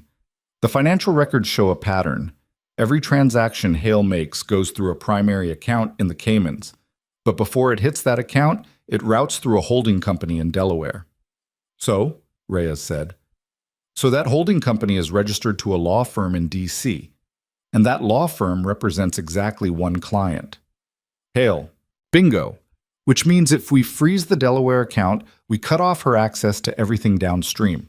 All the offshore money becomes untouchable, at least temporarily. Reyes leaned forward. How temporarily? 24 hours, maybe 48, long enough to make her vulnerable. Can you freeze it without tipping her off? Kira grinned. I can make it look like a routine audit. Treasury Department does them all the time. By the time her lawyers figure out it's not routine, we'll be 3 moves ahead. Do it! Kira's fingers flew across the keyboard. Clara watched the screens update in real time, numbers shifting, accounts locking. It felt surreal. This was really happening. They were actually dismantling a senator's criminal empire from a basement facility in the middle of the night. Done, Kira said. Account frozen. She'll get notification in about 6 hours. What about the weapons deal? Clara asked. Dead in the water, no money, no deal. Reyes stood. Next step. We need to secure the communications drive. That's the evidence that directly implicates her. Daniel spoke up from the medical chair, his voice groggy but focused. The audio files. There's one in particular. Conversation between Hale and a Russian buyer. She's negotiating the sale of classified satellite data. You can hear her voice. Clear as day. Kira pulled up the audio files, clicking through until she found the right one. The room went silent as the recording played. A woman's voice, smooth and professional. The data will be delivered within 72 hours. Payment in full, as discussed. A man's voice, heavily accented. And the security protocols? Already compromised. Your team will have access. Senator Hale, you understand if this fails. It won't fail. I don't deal in failures. The recording ended. Clara felt sick. That voice. She'd heard it on the news, at political rallies, in campaign ads. Victoria Hale, presidential candidate, traitor. That's enough, Reyes said quietly. That's more than enough. Kira copied the file, creating multiple backups. I'm sending this to 3 separate secure servers, cloud-based, geographically distributed. Even if she tries to scrub it, it'll still exist. Good. Now we need a journalist. Clara looked up. What? Someone with reach. Someone who can't be bought or intimidated. We need to get the story out before Hale realizes what's happening. Kira was already typing. I know someone. Investigative reporter, Pulitzer winner. She's been trying to dig into defense contractor corruption for years. Can you trust her? I trust that she wants the story more than she wants to stay safe, and that's enough. Make the call. While Kira reached out to the journalist, Clara stood and walked to the far end of the room, needing space to think. This was it. The moment where everything either worked or collapsed. If they released the files and Hale had enough warning, she'd activate her contingencies. People would die. Evidence would disappear. But if they waited too long, she'd find them first. And they'd all end up like Marcus. Clara's phone buzzed. Unknown number. She almost ignored it. Then she saw the preview. Clara, it's Matheson. We need to talk. Alone.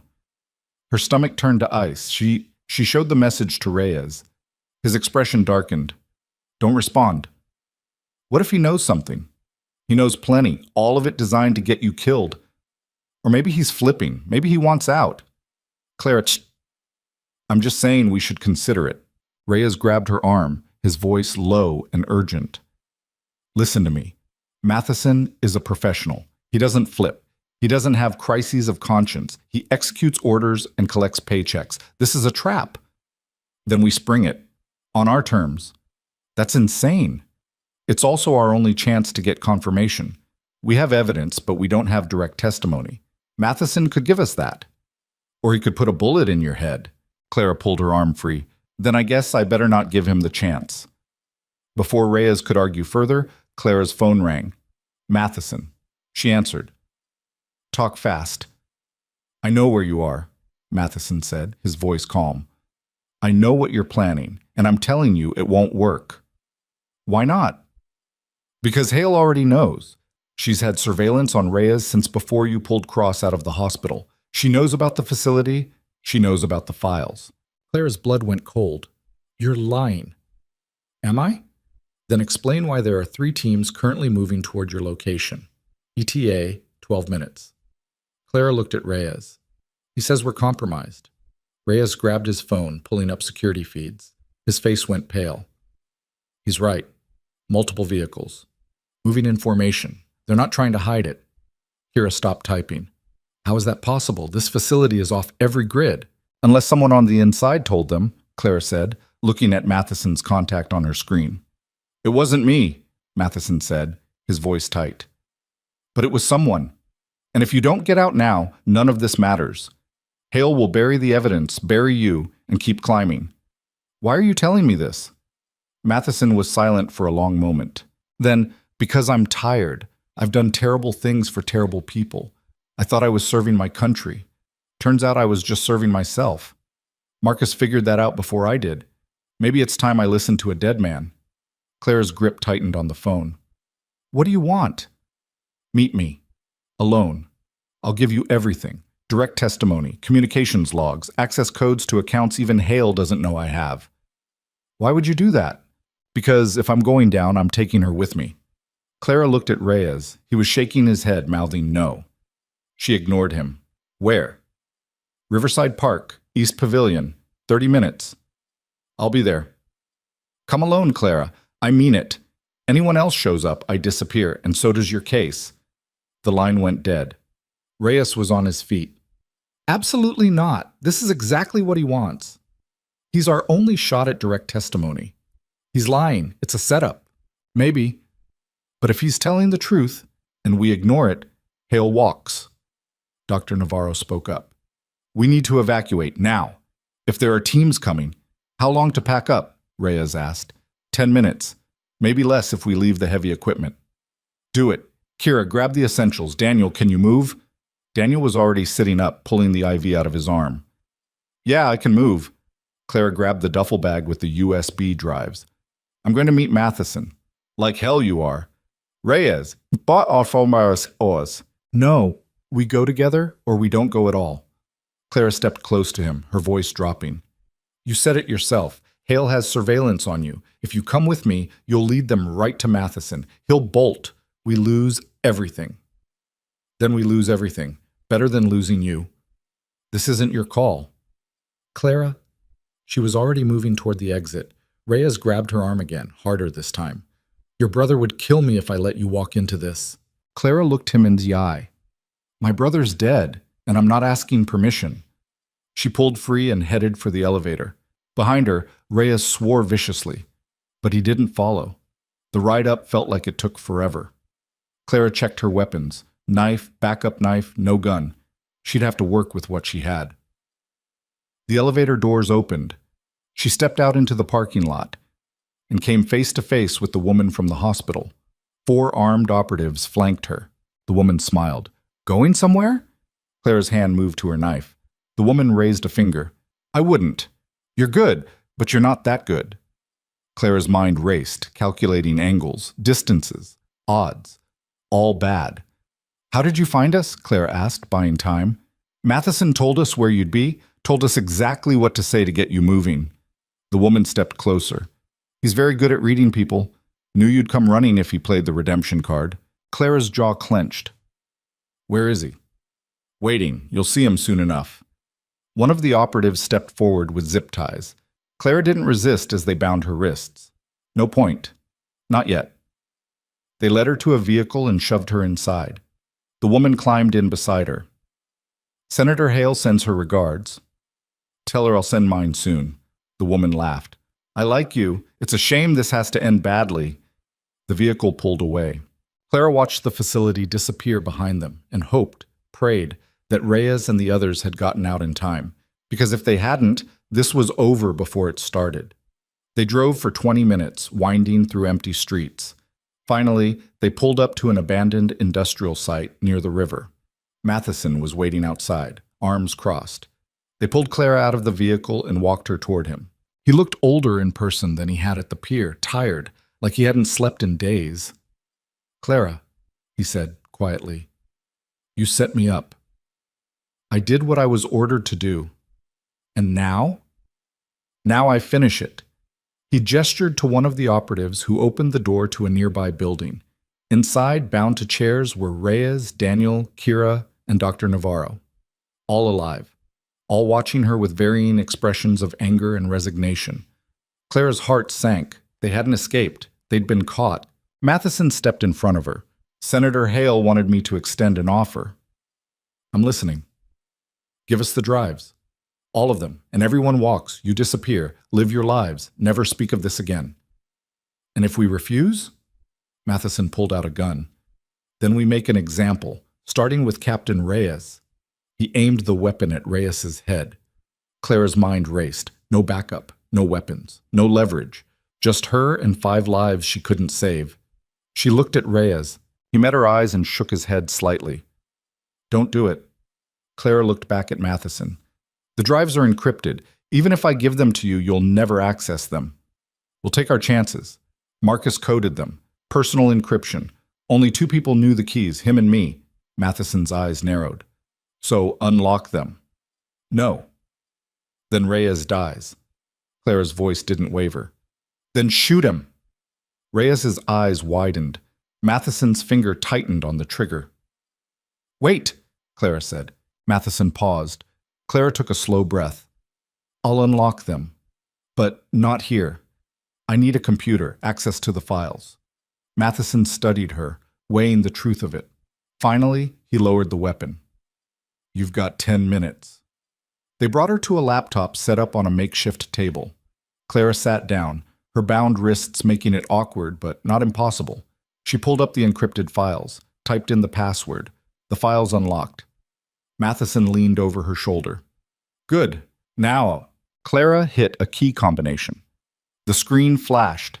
Every file on the drive began uploading, not to Hale's servers, to every major news outlet in the country. Matheson's face went white. What did you— Insurance, Clara said. Marcus built in a dead man's switch. If the files were accessed under duress, they'd auto-release. Matheson grabbed her, yanking her out of the chair. Stop it, now. Can't, it's already in motion. He threw her to the ground and turned to the operatives. Shut it down. Kill the upload. They scrambled to the laptop, but it was too late. The progress bar hit 100%. Files sent. The room went silent. Matheson stared at the screen, his face ashen. Then his phone rang. He answered, listened. His hand dropped to his side. She wants to speak to you, he said quietly, holding the phone out to Clara. Clara took it. Clara Whitfield, Victoria Hale's voice was ice. Do you have any idea what you've just done? Yeah, I ended you. You've signed your own death warrant. Maybe, but at least I'll die knowing you're going down first. Hale was silent for a long moment. Then, you're right. I am going down. But so are a lot of innocent people. Operatives in the field whose covers you just blew. Witnesses whose locations you just exposed. Blood will be on your hands, Clara, not mine. Clara's stomach twisted. She hadn't thought, but no. Marcus wouldn't have built the switch without considering that. You're bluffing, Clara said. Am I? Check the news in about 6 hours. See how many bodies pile up. Then ask yourself if it was worth it. The line went dead. Clara lowered the phone, her hands shaking. Matheson was watching her. She's not bluffing. Shut up. People are going to die because of what you just did. Clara rounded on him. People already died. Marcus died. Whitmore died. How many others has she killed to protect her empire? That's different. How? Matheson didn't answer. One of the operatives spoke up. Sir, we're getting reports. Multiple arrests. FBI, DOJ, Treasury. They're moving on Hale's network. Matheson closed his eyes. It's over. For her, Claire said. Not for us. She looked at Reyes. You okay? He nodded, though his jaw was tight.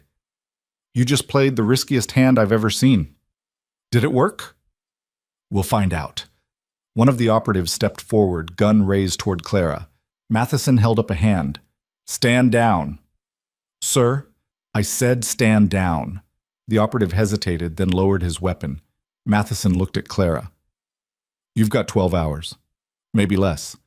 Then Hale's people will regroup, and they'll come for you. Let them.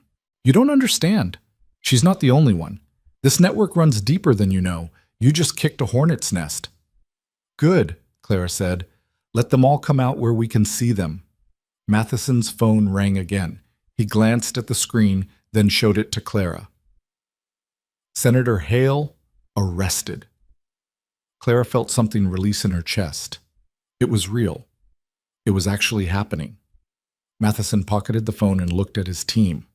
Cut them loose. Sir, that's an order. The operatives moved forward, cutting the zip ties binding Reyes, Daniel, Kira, and Dr. Navarro. Matheson looked back at Clara. For what it's worth, Marcus would be proud of you. Clara's voice went flat. Marcus would spit in your face. Matheson didn't argue. He gestured to his team. We're leaving. They filed out, engines starting, vehicles pulling away, leaving Clara and the others alone in the empty building. Reyes stood slowly, rubbing his wrists. That was the stupidest, most reckless thing I've ever seen. Did it work? Yeah, it worked. Clara felt her legs give out. She sat down hard on the concrete floor, her whole body shaking. Daniel limped over, sitting beside her. You okay? Ask me tomorrow. Kira was already on her phone, pulling up news feeds. It's everywhere. All the major outlets, financial records, communications logs, everything. Dr. Navarro checked Daniel's bandages. We need to get him proper care, soon. Reyes pulled out his own phone, making calls, coordinating. Clara just sat there, staring at nothing. It was over. Hale was arrested. The files were public. Justice was happening. So why did she feel so empty? Her phone buzzed. A news alert. Breaking. Senator Victoria Hale arrested on charges of espionage, arms trafficking, and murder. Investigation ongoing. Clara read it twice. Then a second alert. Update. Multiple arrests across government and military. Largest corruption probe in decades. She showed the screen to Reyes. He nodded. It's really happening. Yeah, Kira walked over. The journalist I contacted wants an interview. Exclusive. Your story, your words. Clara shook her head. No interviews. Clara, this is... I said no. She stood, her legs steadier now. I'm done. I did what I came to do. The rest is someone else's problem. Reyes studied her. What are you going to do now? Clara thought about Metro General, about her small apartment, about the quiet life she'd built. All of it felt like it belonged to someone else now. I don't know, she said honestly. You could stay. Help us clean up the rest of this mess. There are more names on those lists, more people who need to answer for what they've done. Clara looked at him. Is that what you want? I want you to do whatever keeps you alive and sane. In that order. Clara almost smiled. I'll think about it. Her phone rang. Unknown number. She answered carefully. Yeah? Clara Whitfield. The voice was female, older, calm. My name is Director Sarah Kensington. I oversee the task force investigating Senator Hale. Congratulations on the arrest. Thank you. I'm calling because we need your testimony, and because I'd like to offer you a position. Clara's eyebrows rose. A position doing what? What you're good at. Finding people who think they're untouchable. Bringing them into the light. I'm a nurse. You were a combat medic, spec ops, one of the best we ever trained, and you just took down a sitting senator using nothing but evidence and nerve. I had help. And you'd have help in this role too. A team, resources, the authority to go after people like Hale before they get that powerful. Clara looked at Reyes. He was watching her, expression unreadable. I need time to think, Clara said. You've got 24 hours. After that, the offer expires. The line went dead. Clara lowered the phone. Daniel spoke up. You going to take it?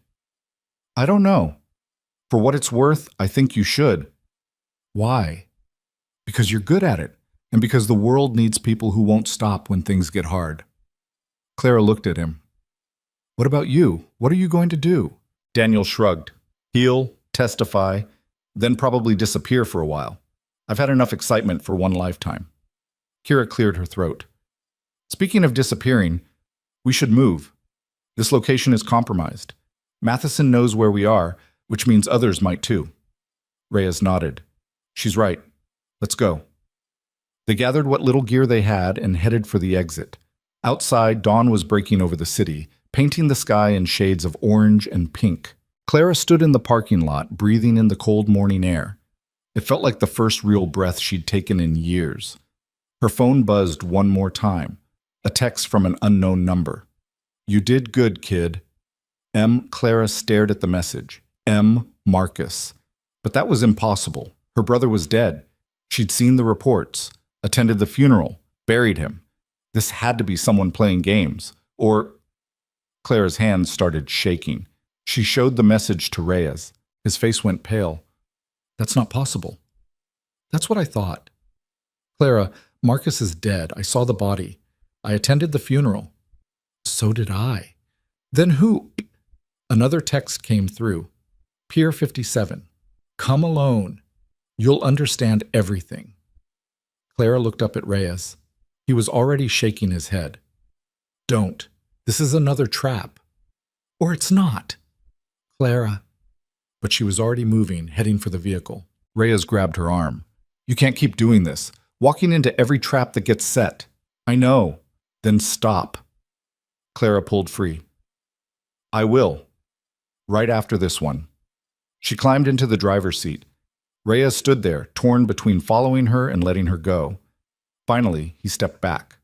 Clara started the engine and drove toward Pier 57 as the sun rose over the city. The morning traffic was light as Clara drove toward the waterfront, her knuckles white on the steering wheel. Every logical part of her brain screamed that this was exactly what Reyes had warned her about, Another trap, another manipulation, another way to get her killed. But that text. You did good, kid. Only Marcus had ever called her that.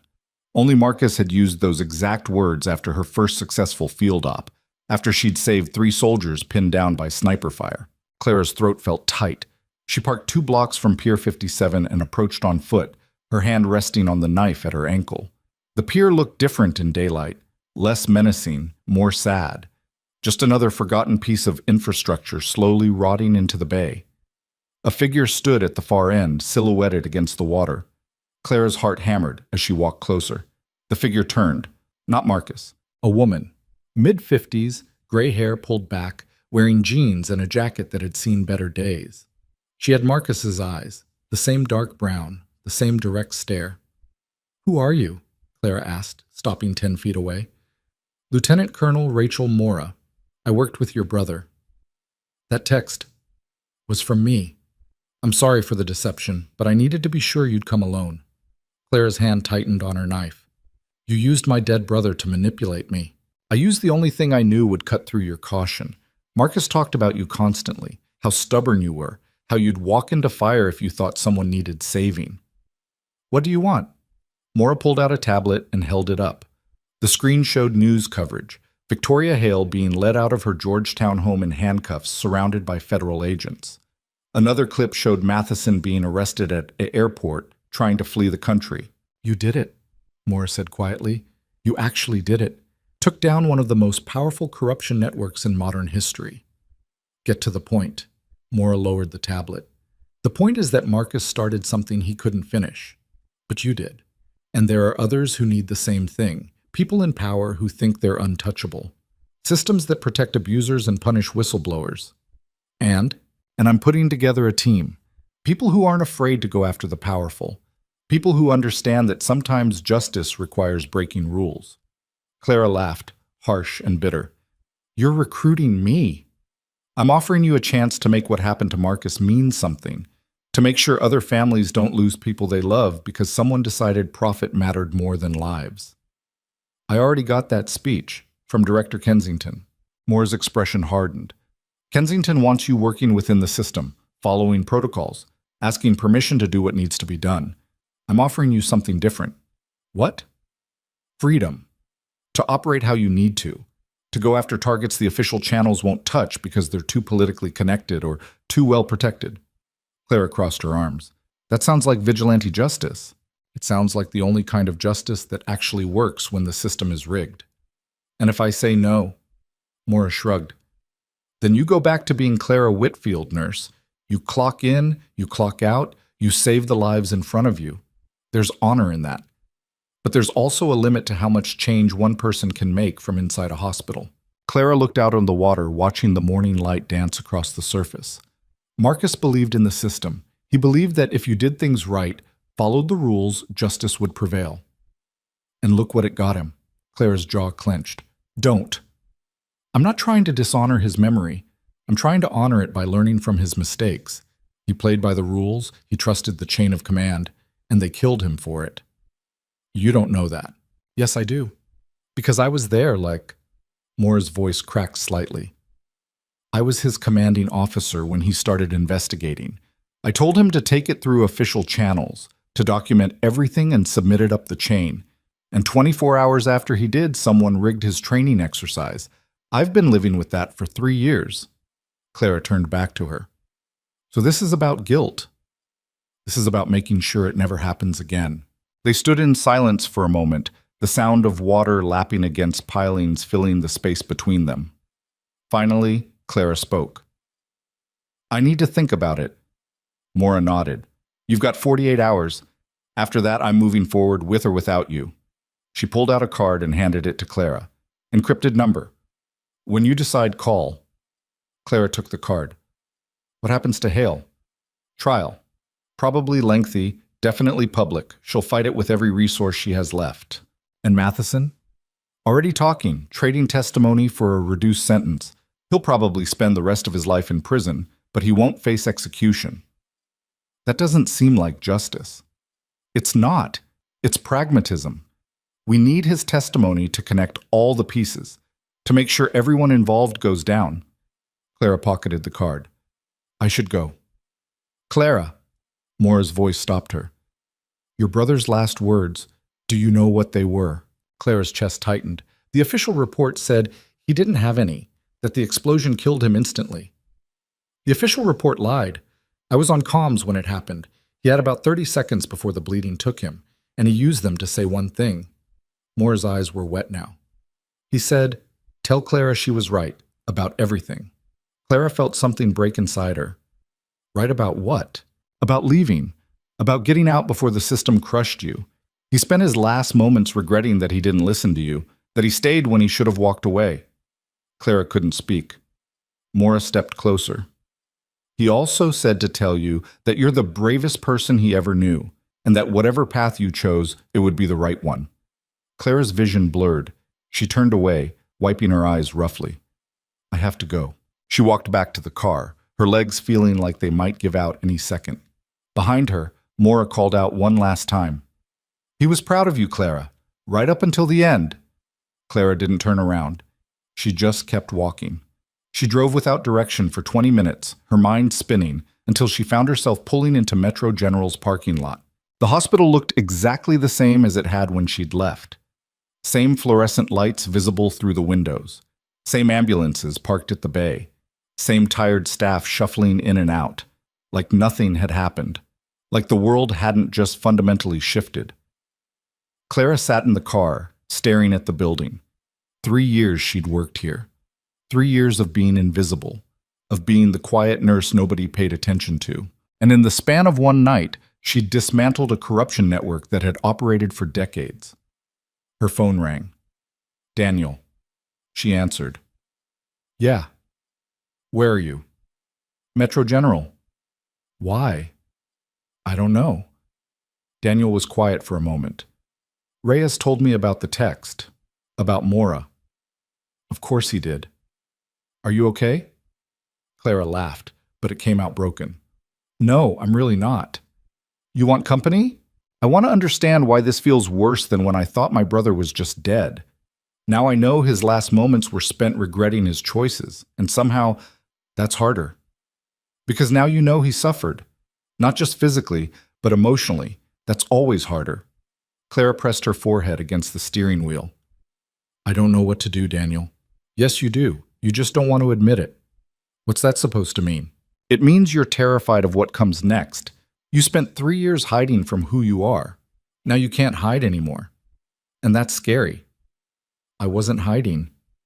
Clara, you were working as a nurse in a hospital where nobody knew your real background, where you could pretend to be normal. That's the definition of hiding. I was trying to save lives. And you did. But you could save a lot more if you stopped limiting yourself to one hospital, one shift, one patient at a time.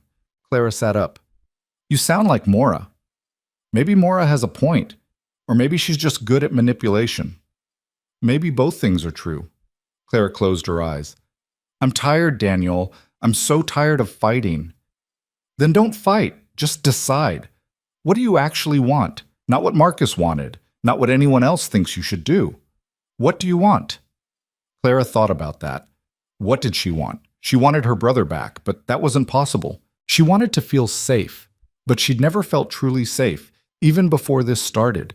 She wanted to matter, to do work that meant something. I want to make sure nobody else loses their brother the way I did, she said finally. Then you already know what to do. The line went quiet. Then Daniel spoke again, his voice softer. For what it's worth, I think you're extraordinary. And I think Marcus knew it too. Clara's throat tightened. Take care of yourself, Daniel.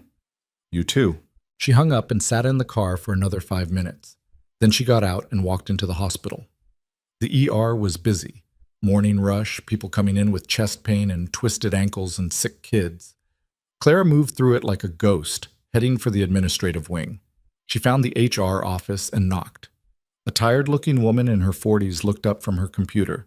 Can I help you? Clara Whitfield. I'm here to submit my resignation. The woman blinked. Oh, is there a problem? We can... No problem. I'm just moving on. Do you have another position lined up? Clara thought about Kensington's offer, about Mora's team. Yeah, I do. She filled out the paperwork quickly, her handwriting messy but legible. 2 weeks' notice.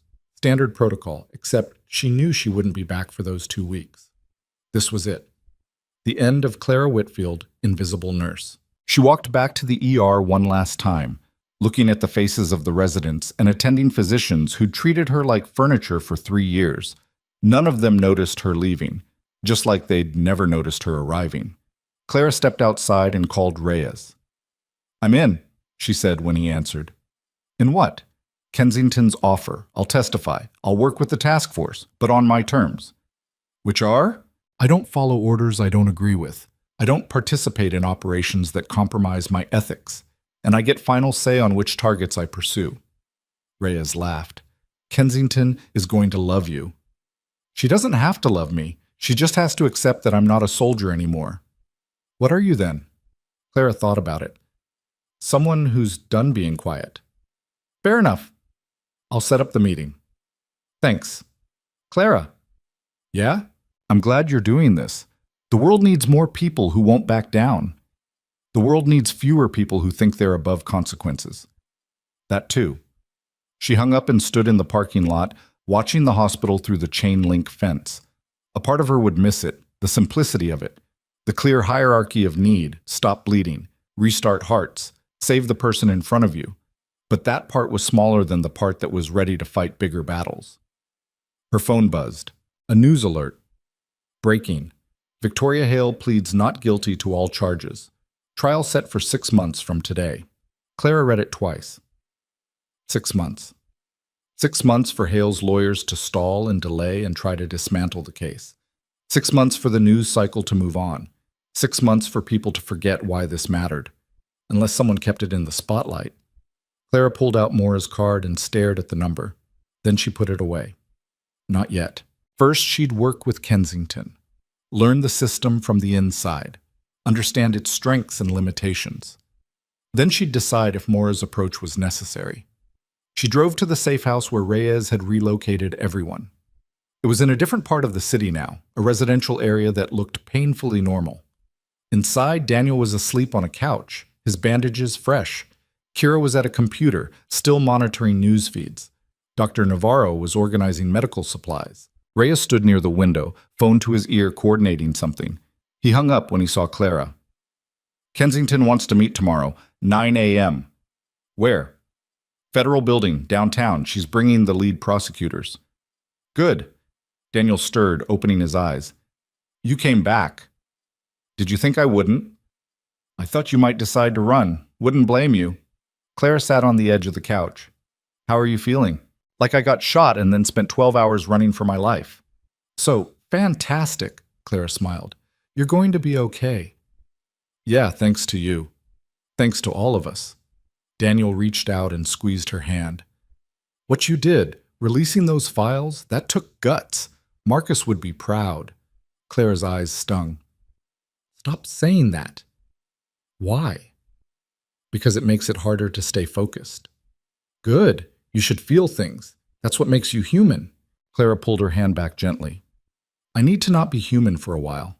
I need to be effective." "You can be both." "Can you?" Daniel thought about it. "I don't know. I've never tried." Kira called out from the computer. "You guys should see this." They gathered around her screen. A press conference. Director Kensington standing at a podium, flanked by FBI and DOJ officials. Thanks to the bravery of several individuals who risked everything to expose this corruption, we've been able to bring charges against Senator Victoria Hale and 17 co-conspirators. This investigation is ongoing, and we expect more arrests in the coming weeks. A reporter shouted a question. "Can you confirm that one of those individuals was a civilian nurse with no official government affiliation?" Kensington's expression didn't change. "I cannot comment on the identities of witnesses while the investigation is active. But I can say that this case would not have been possible without ordinary citizens choosing to do extraordinary things." Another reporter. "Is it true that classified military files were leaked to the press?" "Files containing evidence of crimes are not classified material. They're evidence. And evidence belongs in the hands of those who can act on it. The press conference continued, but Clara stopped listening. Ordinary citizens choosing to do extraordinary things. That's what she was now. Not a soldier, not a spy, just someone who refused to look away. Her phone rang. Unknown number. She stepped away from the group to answer. Yeah. Miss Whitfield, this is Catherine Brooks. I'm a journalist with the Post. I'd like to interview you about... No. I understand you're hesitant, but the public deserves to hear... The public has the files. They can read them. They don't need me explaining what's already there. But your perspective. My perspective is that powerful people got away with murder for too long, and now they're not. That's the story. Everything else is noise. She hung up. Reyes was watching her. You're going to get a lot of those calls. Then I'll keep saying no. Eventually they'll write the story anyway, with or without your input. Let them. I'm not doing this for credit. What are you doing it for? Clara looked out the window at the quiet street. So the next person who sees something wrong doesn't have to be as scared as I was. The room went quiet. Then Kira spoke up. That's actually kind of beautiful. Clara shook her head. It's just true. Her phone rang again, this time a number she recognized. Her mother. Clara stared at the screen, her finger hovering over the decline button. Then she answered. Hi, Mom. Clara. Her mother's voice was tight, controlled. I saw the news. Yeah. They're saying you helped bring down a senator. They're not wrong. Silence on the line. Then, your brother would be proud. Clara's eyes closed. Everyone keeps saying that. Because it's true. He always said you were the strongest person he knew. He was wrong. I spent 3 years hiding. You spent 3 years surviving. There's a difference. Clara's throat felt raw. I'm sorry I didn't call. After the funeral, You don't have to explain. I understand. Do you? You lost your brother. I lost my son. We both needed to grieve in our own ways. Clara wiped her eyes. Miss him. Me too. Her mother's voice broke slightly. Every single day. They sat in silence for a moment, the weight of shared loss connecting them across the distance. Are you safe? Her mother asked finally. Yeah, for now. Good. That's all that matters. Mom? Yes? Thank you for not being angry. Oh, I'm furious. You nearly got yourself killed chasing ghosts. But I'm also proud, because you did what you thought was right, even when it was terrifying. Clara almost smiled. I love you. I love you too. Call me when this is over, really over. I will. She hung up and took a shaky breath. Reyes approached quietly. You okay? Getting there. Good. Because Kensington just sent over the preliminary witness list. You're scheduled to testify in 3 weeks. 3 weeks? They're fast-tracking it. Want to capitalize on public attention before it fades. Clara nodded. What do I need to do? Prep sessions, document review, practice testimony. It's going to be intense. I can handle intense. I know you can. The next 3 weeks were exactly as brutal as Reyes had warned. Clara spent hours in windowless rooms with prosecutors, going over every detail of what had happened. They asked her to relive the hospital attack, the Union Station shooting, the warehouse confrontation. Each time she had to push down the emotions and focus on facts. Dates. Times. Names. Actions. She met with Kensington twice. The first time was procedural, outlining expectations, reviewing security protocols, discussing protection options. The second time was different. Kensington leaned back in her chair, studying Clara across the desk. You're good at this. At what? Compartmentalizing, staying focused under pressure. Most witnesses fall apart during prep. You just get sharper. I've had practice. Your military record is impressive. Decorated combat medic, multiple commendations. That was a different life. Was it? Or is this just a different battlefield? Clara met her eyes. What do you want, Director? I want to offer you a permanent position, not as a witness, as an investigator. I already told you I'd consider it. And I'm telling you the offer has an expiration date. Once this trial is over, if you're not on my team, you'll be a target. Hale's network is bigger than what we've arrested. There are people who will want revenge. So you're recruiting me out of fear? I'm recruiting you because you're effective. The fear is just reality.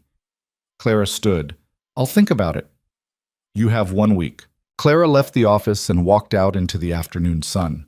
The federal building was downtown, surrounded by tourists and business people and street vendors. Normal life, happening all around her. She bought a coffee from a cart and sat on a bench, watching people pass. A young mother with a stroller, an old man feeding pigeons, a group of college students arguing about politics. None of them knew what was happening behind closed doors. The deals being made, the power being consolidated, the threats being neutralized. And maybe that was okay. Maybe that's how it should work. People living their lives while others fought to keep those lives safe. Her phone buzzed. Daniel, trial date confirmed, 6 months out. You ready for this? Clara typed back. Ready as I'll ever be. The trial preparation continued. More interviews, more document reviews, more sleepless nights going over testimony. And then finally, it was time. The courthouse was surrounded by media, cameras everywhere, reporters shouting questions, protesters holding signs both supporting and condemning Hale. Clara walked through it all with her head down, flanked by security. Inside, the courtroom was packed. She took the stand on day 3 of the trial, after 2 days of opening statements and preliminary witnesses. The prosecutor approached. Please state your name for the record. Clara Whitfield. And what is your occupation? I was a registered nurse. Now I'm an investigator with the Federal Corruption Task Force. A murmur went through the courtroom. The prosecutor continued. Can you tell us how you first encountered the evidence against Senator Hale? Clara took a breath. My brother, Marcus Whitfield, was investigating corruption within military contracting. He compiled extensive evidence of illegal activity. When he died, I was given access to those files. And what did you do with them?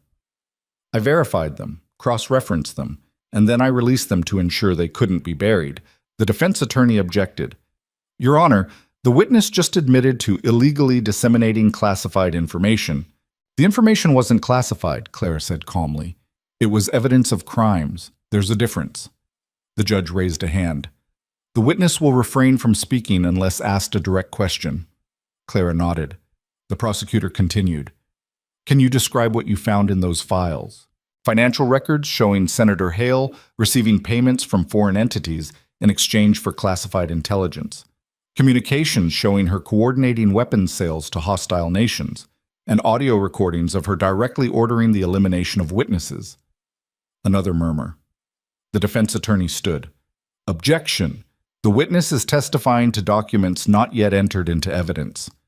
The documents are entered as Exhibits 47 through 89, the prosecutor countered. The judge nodded. Overruled. Continue. For the next 4 hours, Clara walked the jury through everything. The USB drives, the shell companies, the communications, the money trail. She showed them Marcus's notes, his analysis, his conclusions, and she showed them the human cost. My brother died because he uncovered this corruption, Clara said, her voice steady. Dr. Richard Whitmore died because he saw something he wasn't supposed to. Daniel Cross nearly died because he continued my brother's work. This isn't about politics. It's about people in power who believed they could kill without consequence. The defense attorney cross-examined her for another 2 hours, trying to poke holes in her testimony, suggesting she had ulterior motives, implying she was unstable. Clara didn't flinch. She answered every question directly, without emotion, letting the facts speak for themselves. When she stepped down, she caught Hale's eyes across the courtroom. The senator stared back, her expression cold and composed.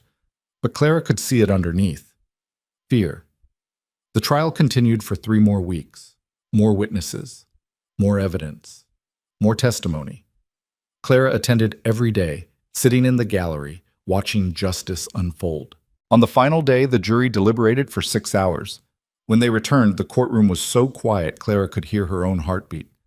We, the jury, find the defendant, Victoria Hale, guilty on all counts. The room erupted. Reporters scrambled for the exits. Hale's face went white. Her lawyers immediately started filing motions, but it didn't matter. She'd been found guilty.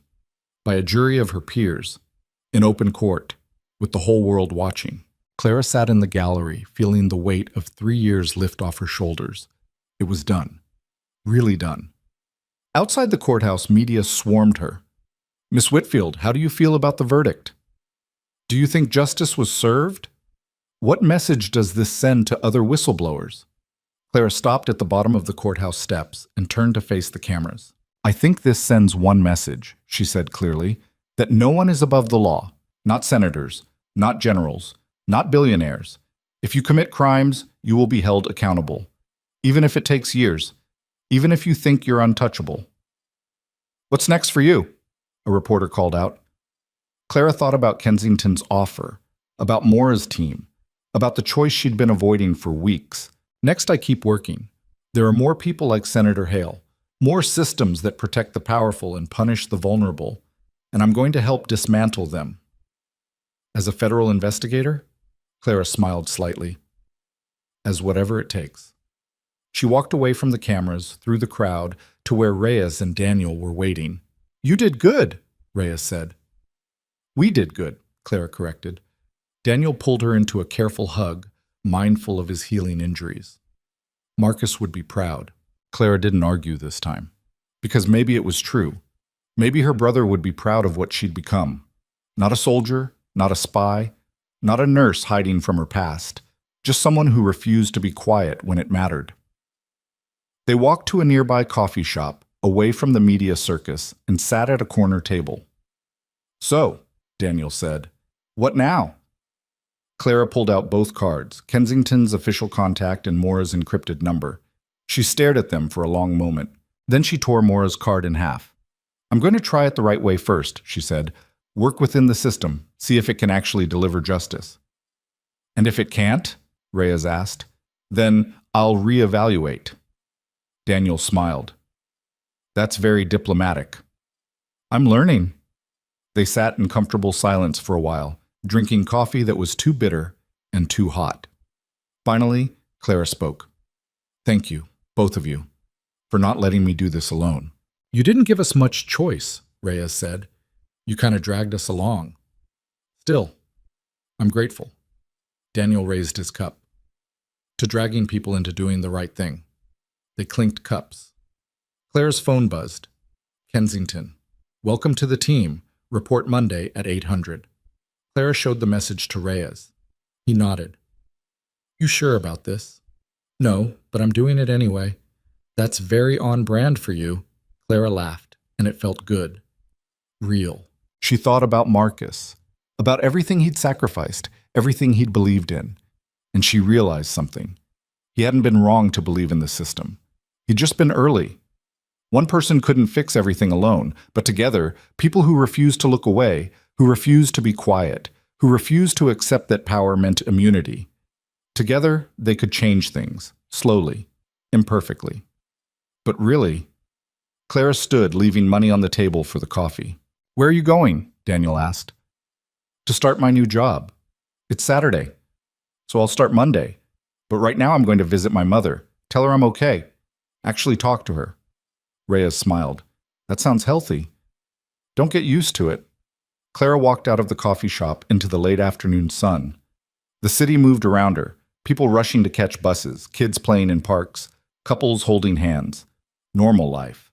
The kind Marcus had died protecting. The kind Clara had spent 3 years hiding in. And now, the kind she'd spend the rest of her life defending. Not from the shadows. Not as someone invisible. But as Clara Whitfield. Former combat medic. Former nurse. Current investigator. Someone who'd learned the hard way that silence didn't keep you safe. It just made you complicit. Someone who'd discovered that being underestimated was only a weakness if you let it be. Someone who understood that real power wasn't about having a title or an office or a uniform. It was about refusing to back down when someone told you to shut up and accept how things were. Her phone buzzed one more time, another unknown number. She answered cautiously. Yeah? Clara Whitfield? The voice was young, nervous. My name is Jennifer Park. I'm a systems analyst at a defense contractor, and I think I found something you need to see. Clara stopped walking. Here we go, she thought. Tell me everything, she said. And as the young woman started talking about falsified safety reports and ignored whistleblower complaints and people in power who thought they could get away with it, Clara smiled, because they were about to learn otherwise. One case at a time, one witness at a time, one truth at a time. She'd spent 3 years being invisible. Now she was going to make sure everyone saw exactly what she was capable of. Not for recognition, not for revenge, but because somewhere out there, someone else was scared to speak up. Someone else thought they couldn't fight back. Someone else believed the powerful were untouchable. And Clara was going to prove them wrong, the same way her brother had proven her wrong, by refusing to give up, even when it cost everything. She walked toward her car, phone to her ear, already planning her next move. Behind her, the courthouse stood tall against the evening sky, a reminder that justice, real justice, was possible. Difficult, messy, slow, but possible. And that was enough. That would always be enough. Because at the end of the day, Clara had learned one undeniable truth. The world didn't change because someone with power decided to be merciful. It changed because someone without power decided to be brave, and she was done being anything less.